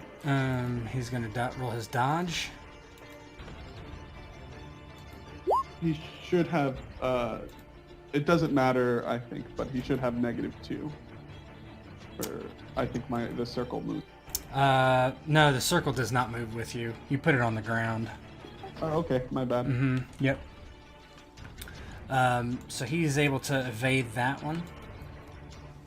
Yeah. So what it looks like is as Nicholas steps into that space, blowing fire everywhere, he brings up the sword and an upward strike and slashes at the ghoul's leg. And as he does so, he kind of tosses the sword and with his other hand catches it to try and slice its head off. But kind of being a little out of practice, he fumbles the catch and barely manages to avoid sending the sword flying across the room. Why don't we do a fumble roll for a melee attack? Go over, give me a 1d10, and we'll see exactly what happens. Oh, I thought I already did the fumble roll. So the see, I need to look. We'll skip it for now because I need to. There's a fumble outcome table, and it has a 1 through 10. So I think it is actually what your negative is. But see, the thing is, you can roll multiples, but that's okay for now. You're all good. Dryden, you're up. So, Dryden, he sees Nicholas moving forward into the breach, facing them. He sees fire out of the corner of his eye. But at the same time, he sees this wraith kind of pull away its corporeal self from Nicholas' circle. And Dryden, he makes a fist, and in one swift motion, slaps his hand flat against the ground, and it becomes cold as this wave of energy kind of emanates out from his hand slapping against the ground, and he creates his own circle around him to attempt to trap this wraith again, not letting it get away. Okay. And which sign is that? That's Yurden. Yurden. 2 stamina. Yeah, 2 stamina. Alright, let me make sure it still has its negatives on. It does. Make sure these guys, it wouldn't be, they can only be caught once, so they're not going to get double negatives, but I was looking at Ghoul 1 and I was like, I think that got Ghoul 2. Yeah.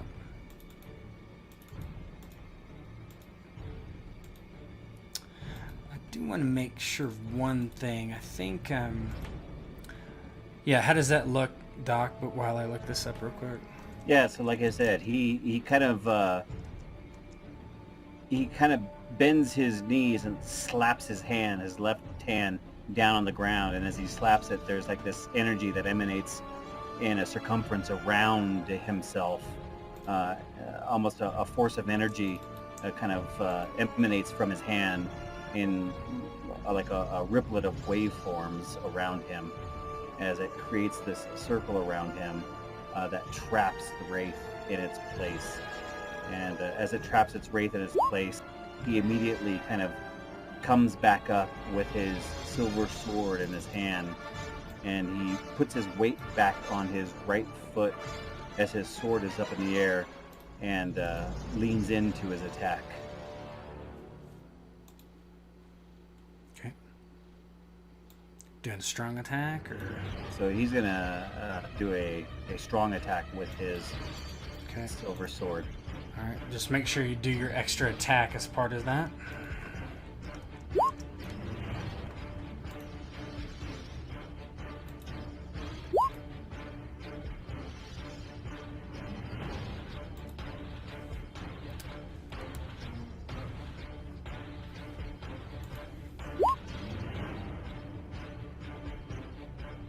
Yeah, that looks correct. Okay, he's going to try, or you're attacking the Wraith, right? Yes. He The tries to wraith is on dodge. fire. Mm-hmm. It's a hit. Go ahead and roll your silver part of that. 3d6. Yep. That didn't have. There was a space in between. What? That didn't take. I was gonna That say. didn't, yeah, that didn't take. There you go. Oh shit! Still not a great roll. 12. So it does hit for 12. In the torso. Yeah. Yeah. How you almost kill it? It's like almost wisping. Like you see this, your sword pass through it, and it almost is bisected, but somehow because it's a wraith, it still stands or hovers. Well, yeah, as it attempts to hover, being forced back down to the floor by this circle around it, this circle of power, it looks somewhat confused as it can't get away, as it can't float, as it can't, as it gets hit by weapons. Dryden looks into its eyes and sees almost a panic as his silver sword cuts across it and brings it closer to a final death. Yep. The ghoul next to you swings its claws out haphazardly at your shoulder. You're at -1 to dodge because you have 2 guys on you. And it's -1 speed and reflex, correct? Yep, it should all be, yep. Yep. It should all be worked in. 14.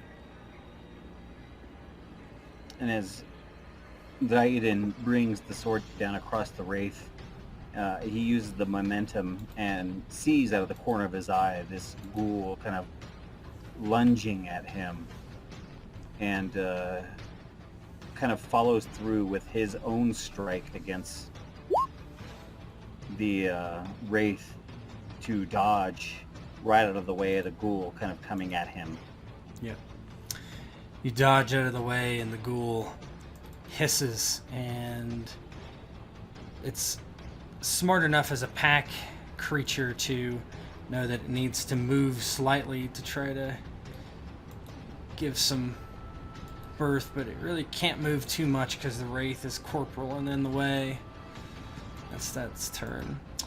Ghoul 4 moves down aside Nicholas and swings at him with his claws.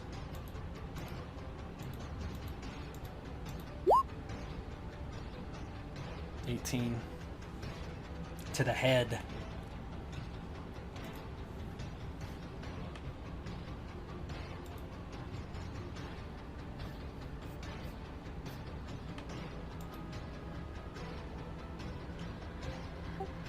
How do shields work? You can, you don't have a shield, do you? Yeah, I do. Okay. If you have a shield, you would roll your melee attack. I can add it as a button. It's cool. If I'm gonna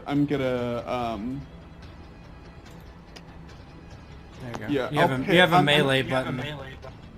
I'm actually gonna try to parry with the silver sword, Okay, that's fine too. which I know is different than blocking. It imposes Yep, like a -3. So if you parry, it's -3 to parry, but it doesn't damage your weapon. Yeah, and I think if I beat it, it like stuns them or something. Like it throws them off. That's a riposte, I believe.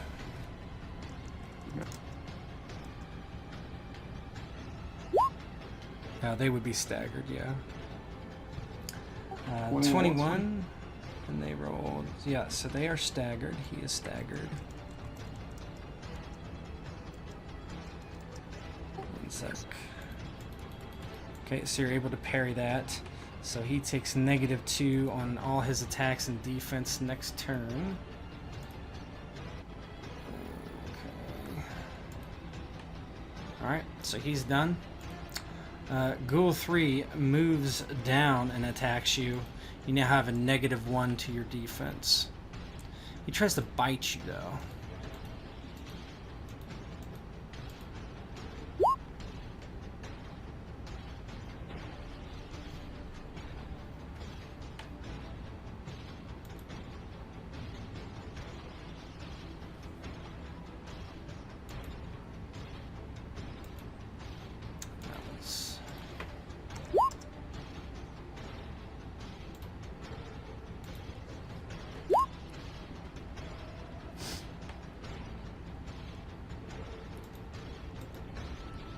So what are you trying to do? Have you rolled? Yep. Brawling, 21. Okay. What should I do? This time I'm just gonna block with that silver sword and take Okay. the Okay. So -1 to that roll when you roll it. If you are able to block, I will lower your reliability. 20. You do you actually fail to block. So you take 13 damage, have that, and then round up. So you take 7 damage to your arm. I believe that is all soaked, correct? Yeah, I have the double Gabeson, which is a SP of 8. So does any of that get through? Nope, doesn't get through, but your armor's damaged. So I marked it down. Okay, yeah, I just saw you do that. Thanks. Yep. So that guy's done. Which wraith is this? Sorry. This is just wraith. I think it's this guy. Yeah. So it's this guy. He actually is incorporeal and begins to float through the wall.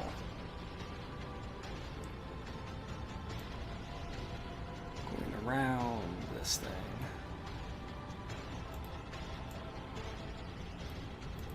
But he is done. Ghoul number 2 is going to sneak in there and attack Nicholas. Nicholas, you're at a -2 to defend. He attempts to bite.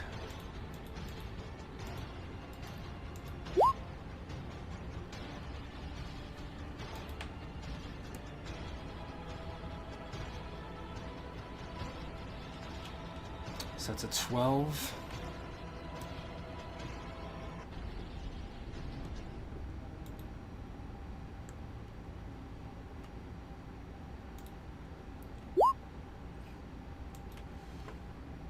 Yeah, so Nicholas parries that one.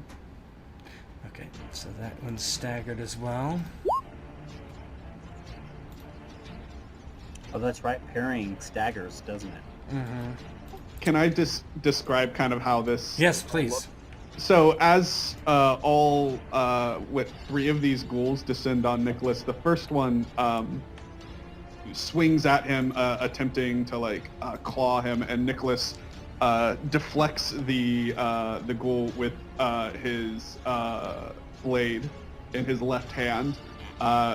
Ghoul number 3 comes in and bites at that at his right hand. Or I'm sorry, he deflects the ghoul number 4 with his right hand. Ghoul number 3 manages to latch its teeth onto his forearm. As ghoul number 2 descends, though, he grabs the blade with the handle of the blade with his left arm and just kind of shoves it into that ghoul's mouth, like knocking a few teeth in and sending it like staggering back. Okay. As this is all happening, all of a sudden, Yeah, this is Dryden. very quickly. Yeah, all of a sudden Dryden gets this. There's something behind him, and he sees this wraith form through the wall, like getting stuck in Yurden. Let me do the -2 and -2, but it immediately attacks.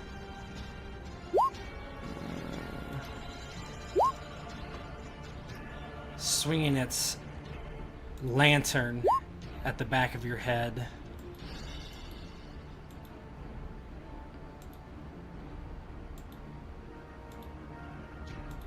And you're at -1 to defend.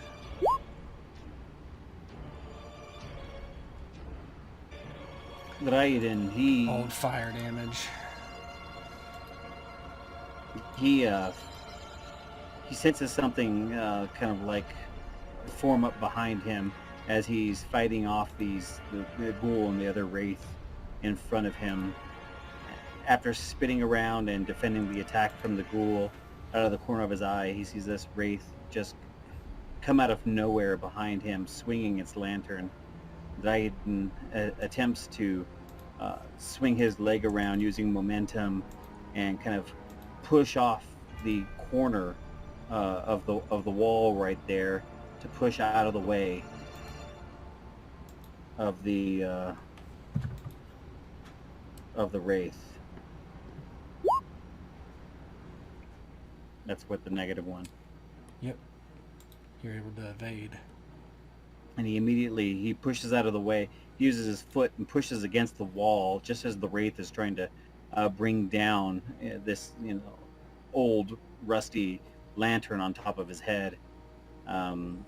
He sees that it is stuck in his circle and is now solid, and he gets a little internal grin on his face as he comes back up into a full stance with his sword in his hand. Demian, what do you do with all this happening in front of you? This is absolutely horrifying. You know?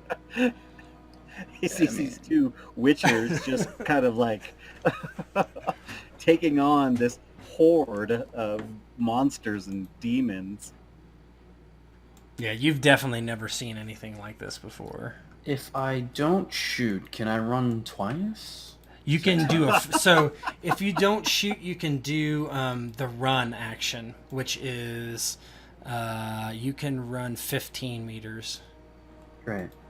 So I want to try running to one of the coffins that we opened up. pretty Okay. much. This fucking useless human. The only survivor. All right, well, that's your turn. Okay. The wraith. Asshole. Does it take the fire damage at the beginning of it? It does. It does. It just goes up in a puff of smoke and then falls to ash. And did Ghoul 3 take the fire damage last time? He just got put on fire, so he would take it the On the following previous turn. turn, so he would take it on this turn. Yep, yeah, yep. but I went first and set him on fire, and then he went. Would he have taken it that turn, or not yeah. until? If that's how it went, then yes, I'll go ahead and give him 5. Okay. Yeah, just because I'm earlier in the turn order. Okay, that makes sense. All right, so that wraith just disappears.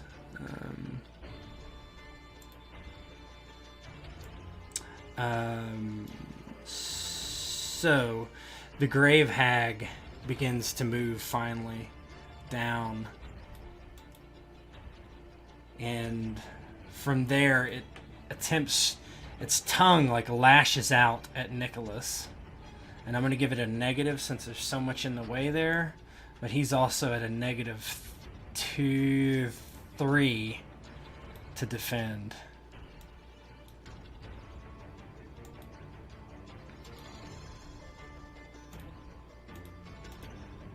I'm going to give it a negative 5.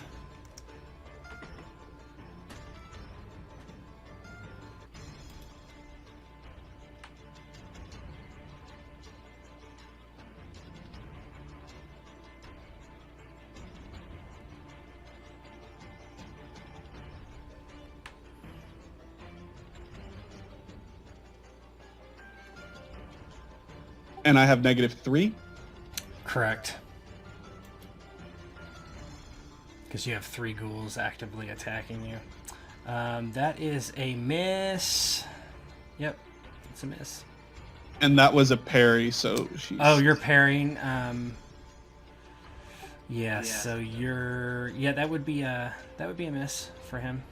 You're able to parry it. Yeah, so after clocking the last one in the mouth, the tongue comes shooting down, and Nicholas manages to like in a backhand deflect it past him. So there's a rule about that. Hold on. About parrying a tongue. Where were we? There's a specific rule for parrying a tongue. Well, for the night hag, it said. I remember it says if its tongue is parried, then X. Gotcha. Yeah.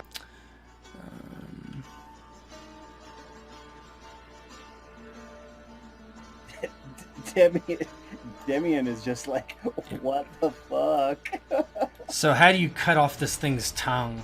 Ooh, nice. So since to knock off Ghoul 2's attack, he literally had to like shift hands and clock it in the face with like the hilt of the sword. As the Grave Hag's tongue comes, he barely has time to do like a backhand slice through the air and just chop it off as it goes flying past him. Yep, and it takes 5 damage from that. Okay, and it's its turn. Nicholas, it is your turn. All right.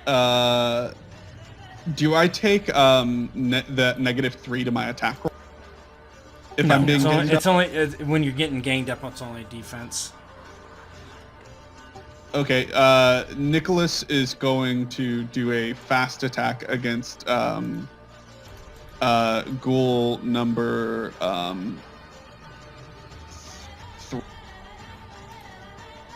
3, you said? Yeah, the one that's on fire. Okay.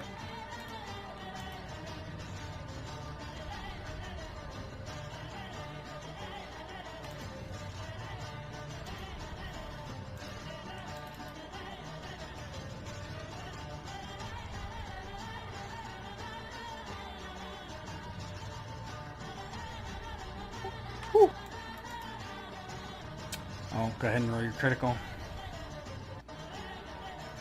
Damn. So it's 30. It's going to try to dodge. It's a 10 critical. You actually did very well. Yeah, Any that's other time it's an 20 impressive dodge would be dodge. good, but not this That's, time. I believe that is a complex critical. 5 bonus damage. You hit him in the torso for 8 damage. Roll your 3d6 real quick. 11, 19, 24. How's it dead? Oof. Yeah, Nicholas, having just cut off the tongue of the grave hag, brings the sword in a full circular motion and just cuts the ghoul in front of him, the flaming ghoul in front of him, in half. And then shifts the blade into his right hand as he stabs into ghoul number 2. So my second fast attack is going to be against ghoul number. Yep.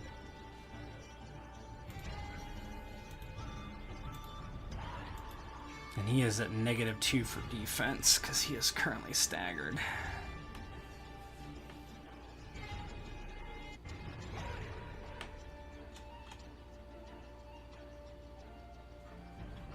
-21. It dodges with a -2. That is a 10 critical. So go ahead and roll your 3d6. Yep, 9, 13, plus 10, 23. How does it kill this one? 7 hits it where? That's leg. Oh, so that should have been... so the 4... So bonus damage... Hold on 1 second. Let me make sure that's correct, because I forgot to divide it. Let's see... 13 divided by 2, it's going to be a 7 plus 10, 17. That still killed it. Okay. Yep. Right leg.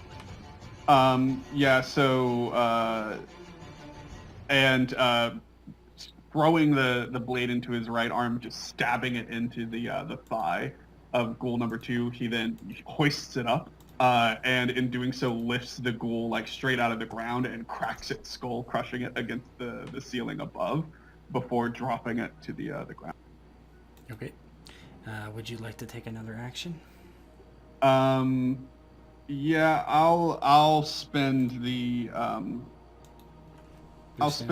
stamina to do another fast attack. Okay. This time attacking ghoul number 4. Yep.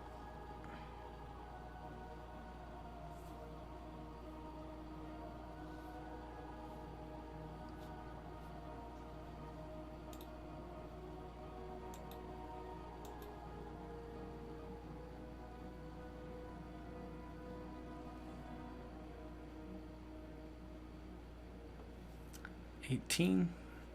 It's gonna... Now, you did do an extra attack on that one. Okay, yep. So he's gonna try to dodge with a -2 because he's staggered. He criticals. Yeah, that's a miss. On the first one. And then second one.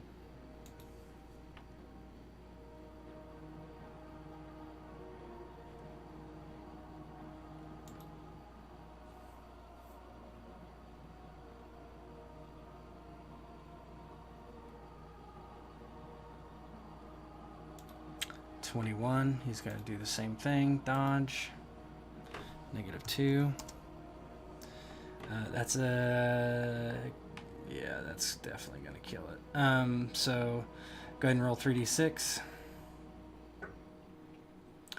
That's 17 times 3. So that's, what is that? 50...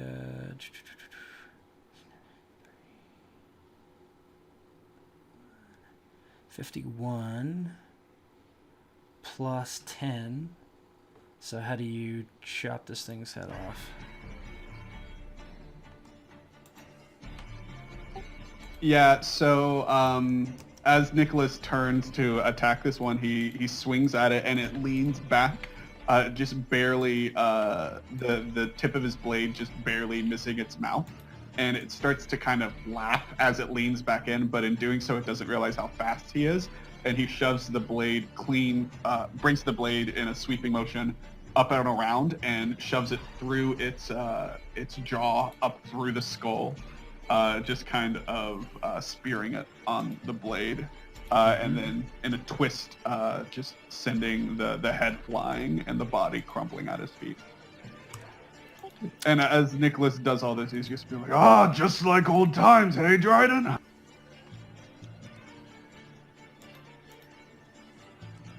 And with that, Dryden is up. And Dryden, he's fighting. His sword is flashing. He's stepping to the left, stepping to the right, deflecting attacks, and he looks up at the wraith. He gives a quick look up at the wraith, and with his left hand again, he makes a balled fist and then releases the energy built up in his arm, and in a swoosh, there's a force of air that comes out of his hand, and he casts Art towards the wraith.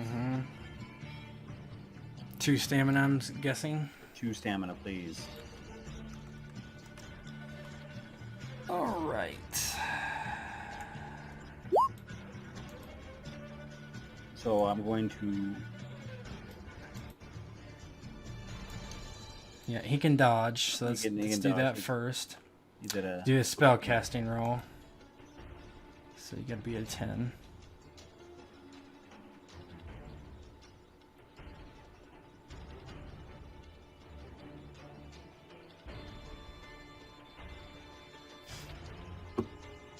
Just barely beat it. So he is staggered for sure. Go ahead and roll that 20%. Got it. No. Nice try. Rolling 1d100, got a 1, right? No, there's a space in there.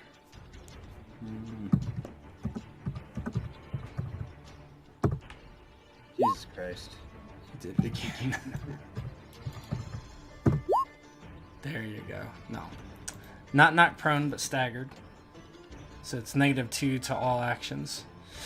Would you like to do anything else for your second action? Yep, I'll go ahead and follow up with, as he releases the force out of his hand and this, burst of air hits him, staggers him, Dryden sees his opportunity and brings his silver sword down on top of him.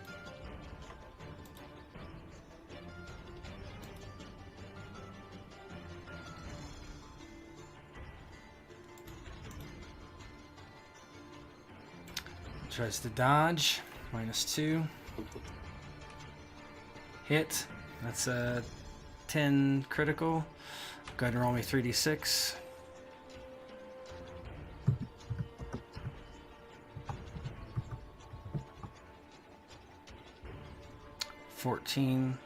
That is 7 damage plus 10, 17 damage. Not dead yet, but badly hurt. As you slice it across the leg. And you get to roll a critical. So go ahead and roll on that GM thing, and he's got to roll a stun save.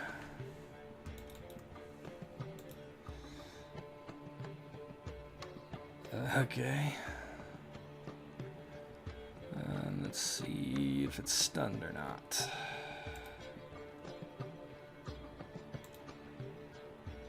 It is. So it's also stunned.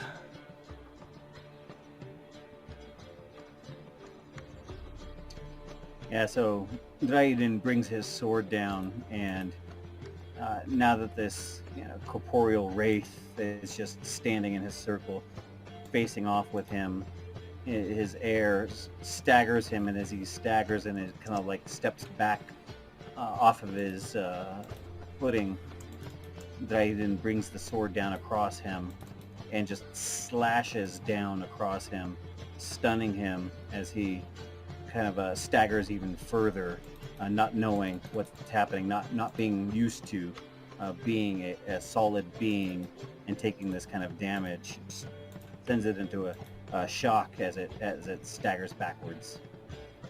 And that was a fast attack, right? It was. So go ahead. So it's stunned. It cannot even defend. This is the first stun we've actually had because I've been messing up.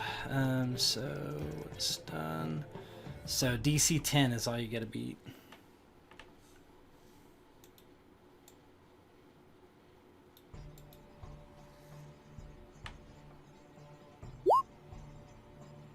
Go ahead and roll your critical.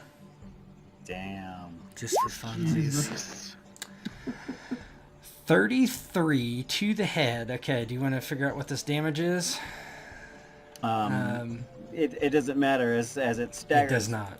As it staggers backwards, Dryden can kind of see the almost shock in the Wraith's eyes, not feeling this in eons or ages, and Dryden turning around to face the ghoul behind him makes a complete circle as he brings the sword around in a complete circle and just hits the Wraith in the head, taking the head off of its now corporeal body, and watches it as it drops, hits the ground with a thud next to the sarcophagus, but continuing to spin around so that he's facing the ghoul once again, and he kind of flicks the blood off of his sword, looks the ghoul in the eye, and prepares for an attack.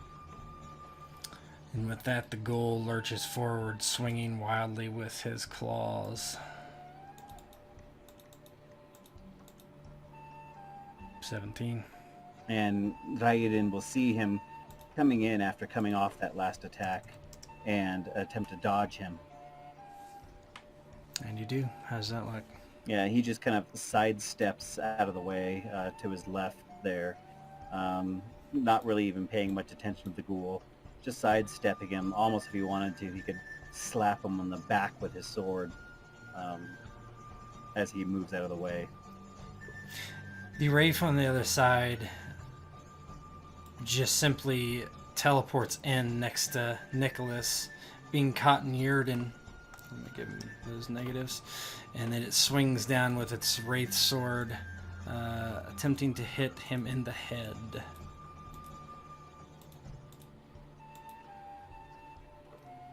Seven. You're no longer at -1. So you can defend fully. All I can say is don't mess up. You want to get hit I by a mean, Wraith sword? my reflexes are, or whatever it is 11, and my sword is +7. There you go. Well, you can fumble. And you did. You did. Jesus, on a parry. Just don't go down another 10. Don't get what? You got to roll your fumble score, so crit fumble. There Okay, you go. yeah. So it wasn't enough to. How does that look as you completely screw up, but somehow don't get hit anyway? Again, Nicholas, after slaughtering like 4 of them in a single, in like 6 seconds, gets a little overconfident, and as the Wraith comes in, tosses the sword back and forth, and accidentally over tosses it, and barely manages to catch it, and kind of loses hold and just barely deflects the attack as it comes towards his head. Yeah, if I wouldn't have aimed, he would have hit you in the head anyway. So, and it is staggered. Okay. Demian. Demian is in awe seeing these Witchers fight. Well, you could say that, but I wouldn't be heading to the... Oh wait, that's right, he's running. Yeah, last he saw, you guys are surrounded, so I'm gonna continue to head towards one of the caskets we opened up. Oh my God. Okay. Vivian looks back over his shoulder and just sees bodies everywhere and doesn't take the time to tell Yeah, his you body. can, you can get in the casket if you would like. Yeah, I'm gonna do that and try closing most of it over me, leaving enough for air. Sure. Okay.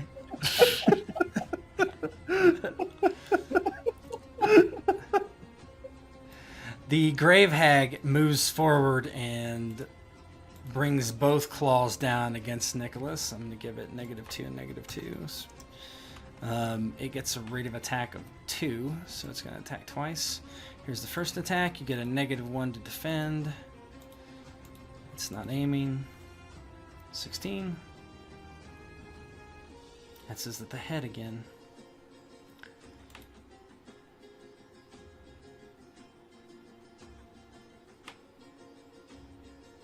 Are you parrying or are you blocking? Or I'm just gonna block this time. Okay.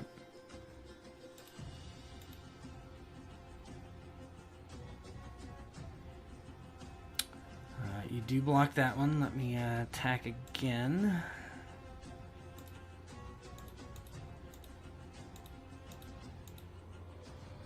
It fumbles. So go ahead and roll just to make sure. I'm pretty sure it's not going to be a big deal. Whatever you choose to do. It's sitting at a 6 right now. Or a 5, I should say.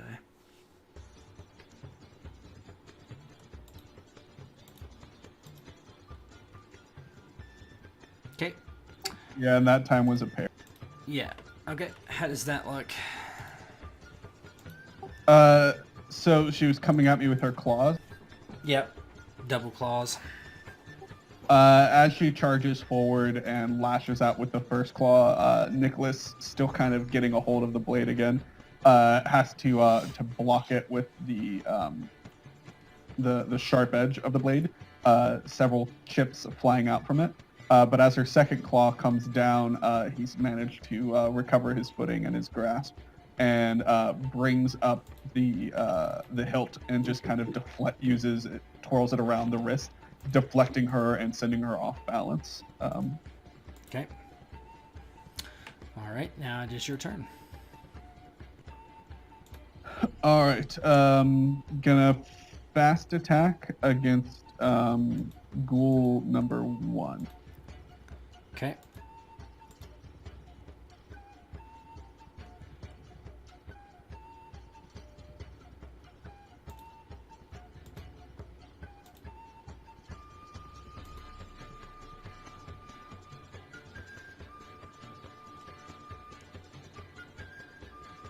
Go ahead and roll your critical. Oh, no, sorry. No, you did. You critical twice in a row. Okay, that is large, and that's 37 to the head. Oh my god. So it's going to try to dodge. Oh, it might. Nope. 29, it dodged. No, Against 37. 29 versus 37? Yeah, you have 37, so that's a simple critical. So the damage is, go ahead and roll 3d6. 10, Damn. 17 to the head. The times 3. Yeah, that's going to be dead.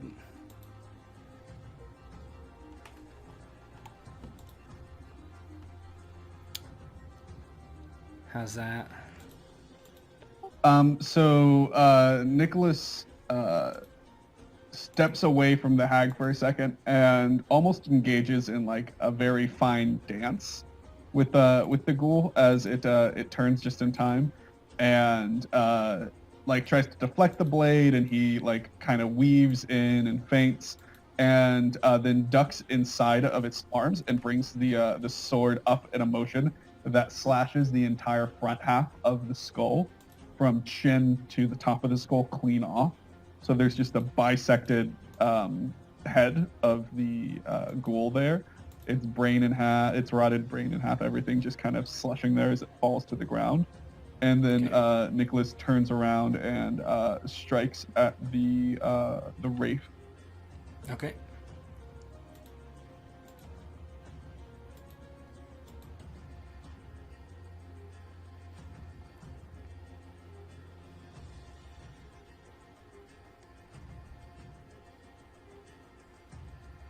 Oh my What gosh. the hell?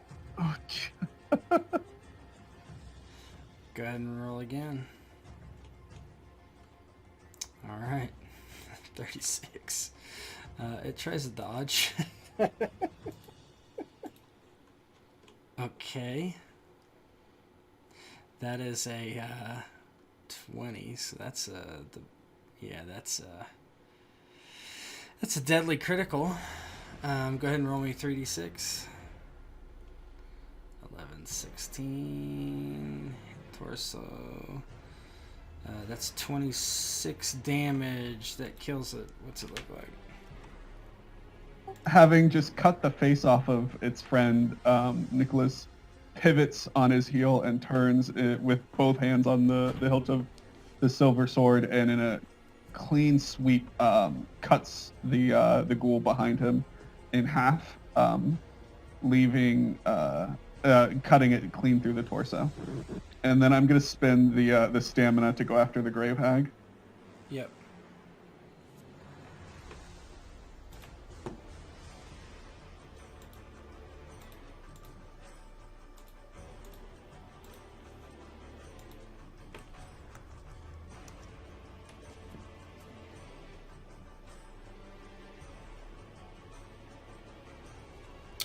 Alright, it's gonna try to dodge. You hit it for 3 damage. Roll me your 3d6. So that's 14, so it's hit for 7. Doesn't kill it, but hurts it. You have another fast attack.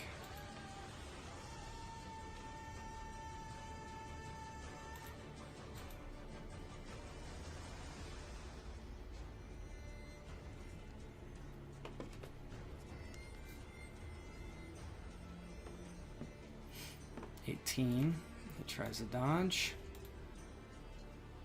It is able to dodge that time. How's that look?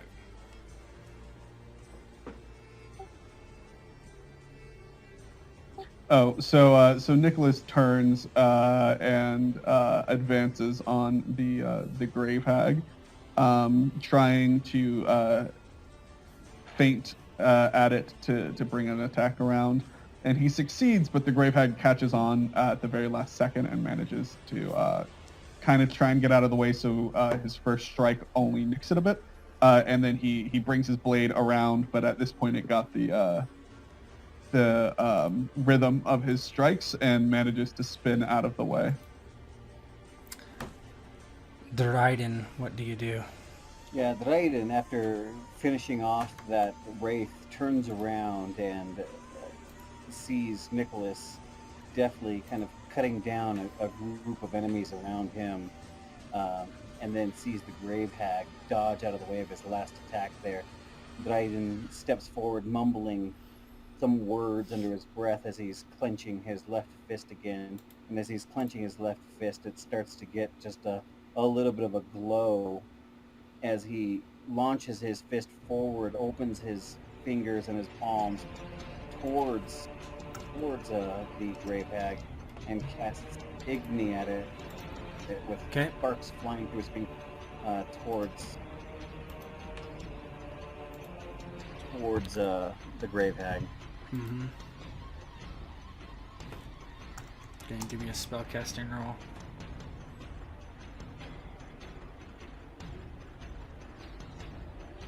Why is your spellcasting at -2? Mine? Shouldn't be. Oh no, I'm sorry. I was looking. I got you and Tap mixed up. Yep. Okay, that's a hit for 7 damage. Roll me the percentile, please.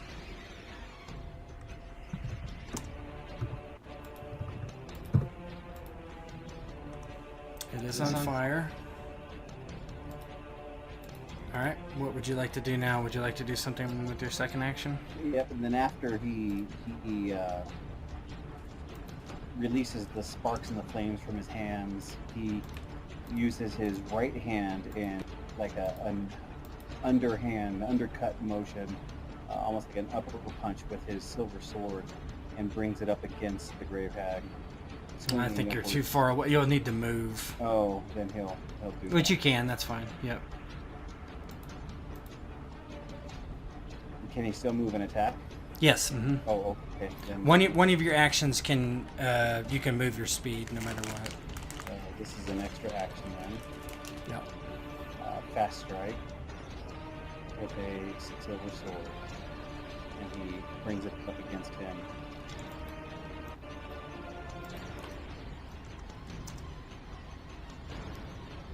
Damn.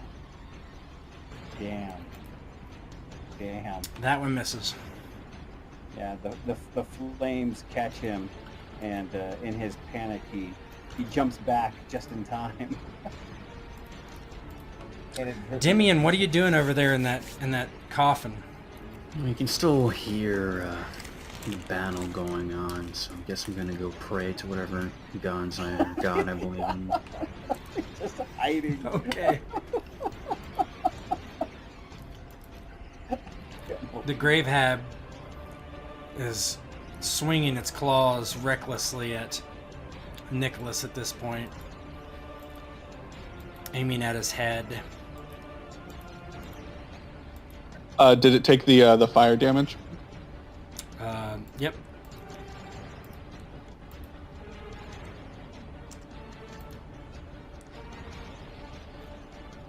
Okay.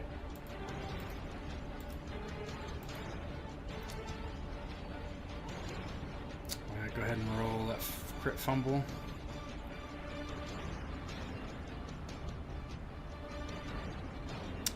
Eight versus 8. That's a miss. Okay. Just barely. Whew. Just barely. It is swinging again. This time it's not going to aim. 12.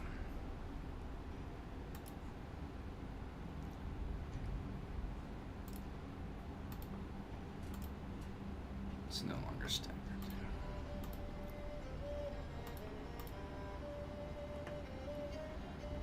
That is a miss. Okay. Why don't you guys, why don't you go ahead, Nicholas? Because it's swinging wildly, and the first one, it almost cuts your beard off, right? Cuts a few strands of your beard, and then the second one misses badly.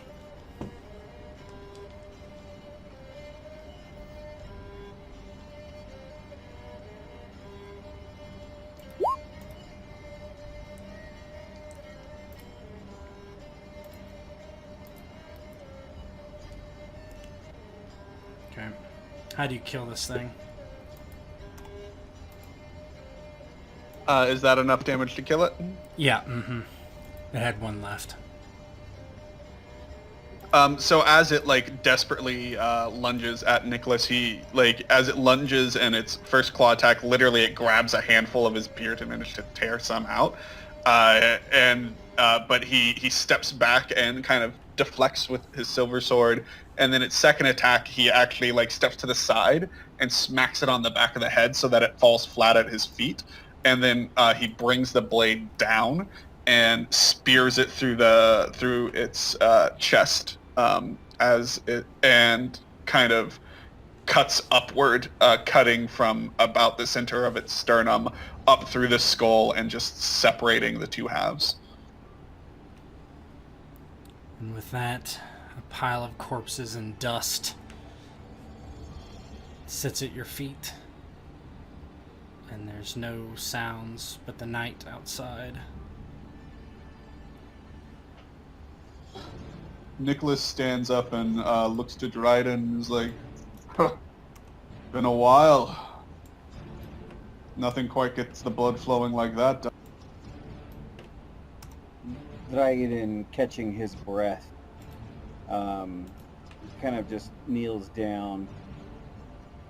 He grabs some tattered cloth off one of the ghouls and uses it to wipe the blood and ichor off of his silver blade. As he's wiping it off, he nods his head and agrees. Aye, That was a good fight, yes. Still, we are here for a job. We must get this amulet back. Whatever is in our way is now gone. We should be off here soon. Demian, you're hearing them talk. What do you do? Yeah, I'll wait a few more seconds, make sure no one suddenly yells out in pain, you know? And I'll try pushing the coffin lid off of me.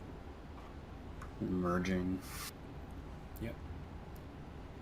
And you guys see him kind of walk around the corner. And as he walks around the corner and comes from behind, Raiden looks back in his direction. I trust you kept our flank intact. You defended us from that end, correct? Well, I missed my first couple of shots, so I figured it's As best he's to stay out of your way. Raiden just turns around and starts walking up the steps. Wait! Don't leave me here. Can we harvest components from these things? Yeah, you are assumed to. I don't usually worry about it. Okay, yeah. I just you're assumed imagine to have as that. I just imagine as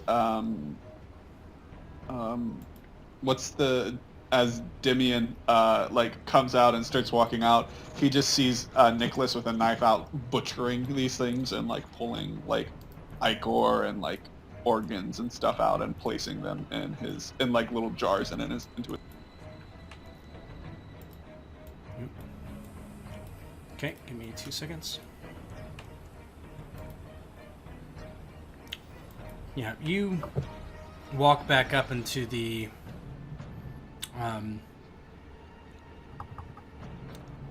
graveyard. There's nothing else to be found. We'll give Doc a couple seconds here to come back. We're almost done. So I can chat it up. You're cool. So, you guys managed to survive that, huh?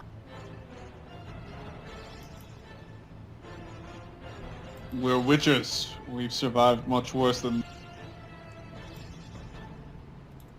Well, I'm not like you lot. I tried my best at first, but That's why you were bait. But don't worry. With lots of practice, you could be better bait. I suppose we all need goals. I'll stick to being a foreman, though. Is Nicholas's necklace still like vibrating and going crazy near the end?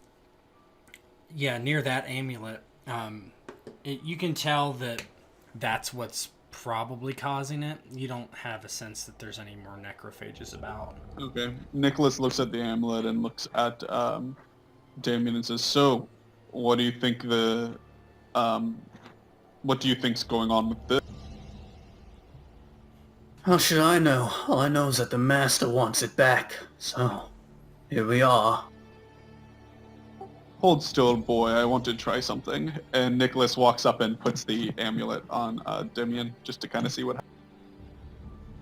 Do you allow him to do that? Not really. Sort of bat his hands away. It's like, What are you doing? Relax. I'm just trying something. I'd really rather not. It belongs to the Master, so let's go give it to him.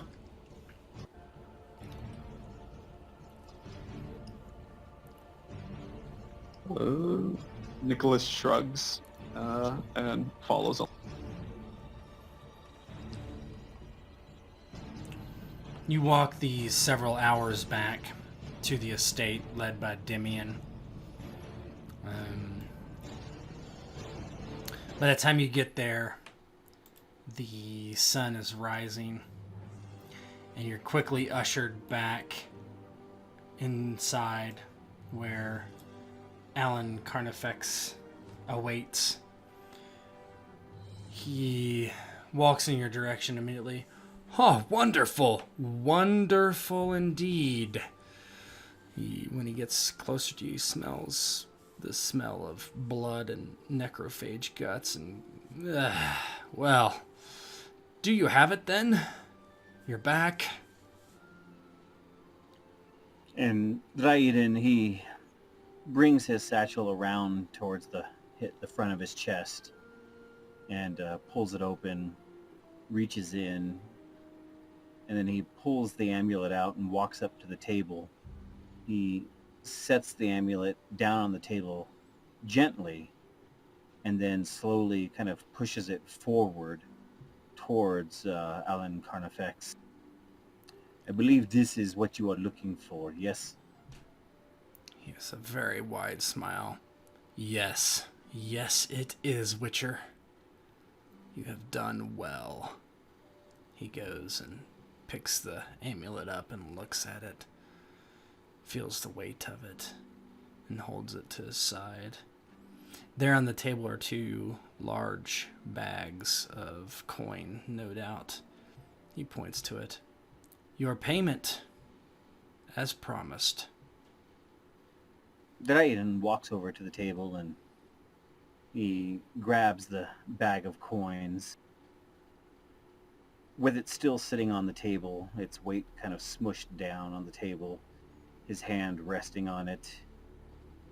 He stands there looking down at the bag, and without looking at Alan Carpex, he just starts saying, "The amulet, it belonged to your father, your grandfather?" My grandfather? Yes. "Yes, your grandfather. The sarcophagus, it had your name on it. I guess you were named after your grandfather?" Exactly. Well, it appears our business here is done. Kind of interrupts you. But then he says, unless you want another job. With that, Dryden finally picks the hefty satchel up off of the table and puts it into his satchel. His eyebrow raises just a little bit and he looks over at him. "Another job? Doing what?" I believe you are the company of the cat. Is that correct? I believe I saw your medallions. I know a thing or two about witchers. "Yes, we are of the cat. There need that you have of this company?" I have heard the company of the cat hunts more than monsters. If the price is right, Nicholas says, taking the bag of coin and kind of weighing it in his hand. He nods and walks over to this stone, not pillar, but kind of like a quarter pillar. And you see this large water basin in it. And he's some feet away, kind of looks down idly into it, stares for a moment. You see him bring the amulet up and put it around his neck and smiles as it shimmers a slight green glow, and he turns over his shoulder. There have been some wrongs done to me. I need the finest blades to hunt them down and bring justice. I will pay you a flat fee of 5,000 coins and 2,000 per head. There's 4 of them. Nicholas smiles and simply says, well, this sounds like it'll be fun. Dryden look. You cut out there. Yeah, he cut out. Yeah, Dryden, he looks at the floor, his head down, as he takes this in. Is it monsters you'd want us to hunt, or is it men you want us to hunt? Oh, they are monsters. And they are also men. There are two mages. One of them a Nilfgaardian.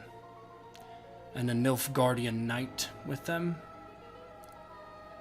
And a lowly criminal. Hunt them down. And you will have a fortune most witchers never see in a lifetime.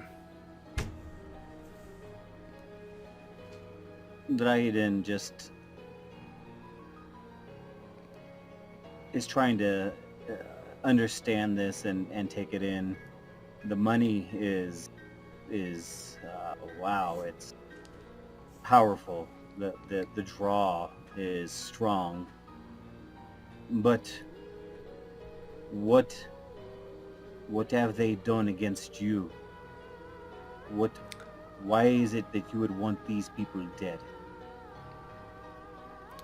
There are several reasons. They have destroyed some property of mine, firstly. Secondly, two of them escaped a Sidarian prison. They are prisoners, escapees. Nicholas looks at Dryden and is like, does it really matter? Our way is to take coin and to kill. The reasons why are for others to know. And certainly you can see I am good for this coin. I will give you an advance if you wish. Dryden looks at Nicholas and he looks back at Carnifex.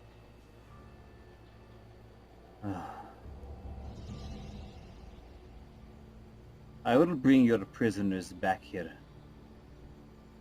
And if they resist, well then, yes, they take their own lives into their hands. But first and foremost, I would bring your prisoners back to you. Do you understand what I am saying? If you wish to bring them back to me, that is fine. I have cells for them. If you kill them, just as good. Just bring me their heads, if so. I will not kill them if I don't have to, but I will bring you your prisoners. They'll end up on the noose regardless. Well then, their blood will be on your hands. It is fine for me. Yes, bring them back. If you can, that is even better now that I think about it. I have a suspicion I know where they have gotten off to. Not far from where you had been just previously, in those woods. Dryden, he looks around the room again, taking in the details of the stonework and the chandeliers and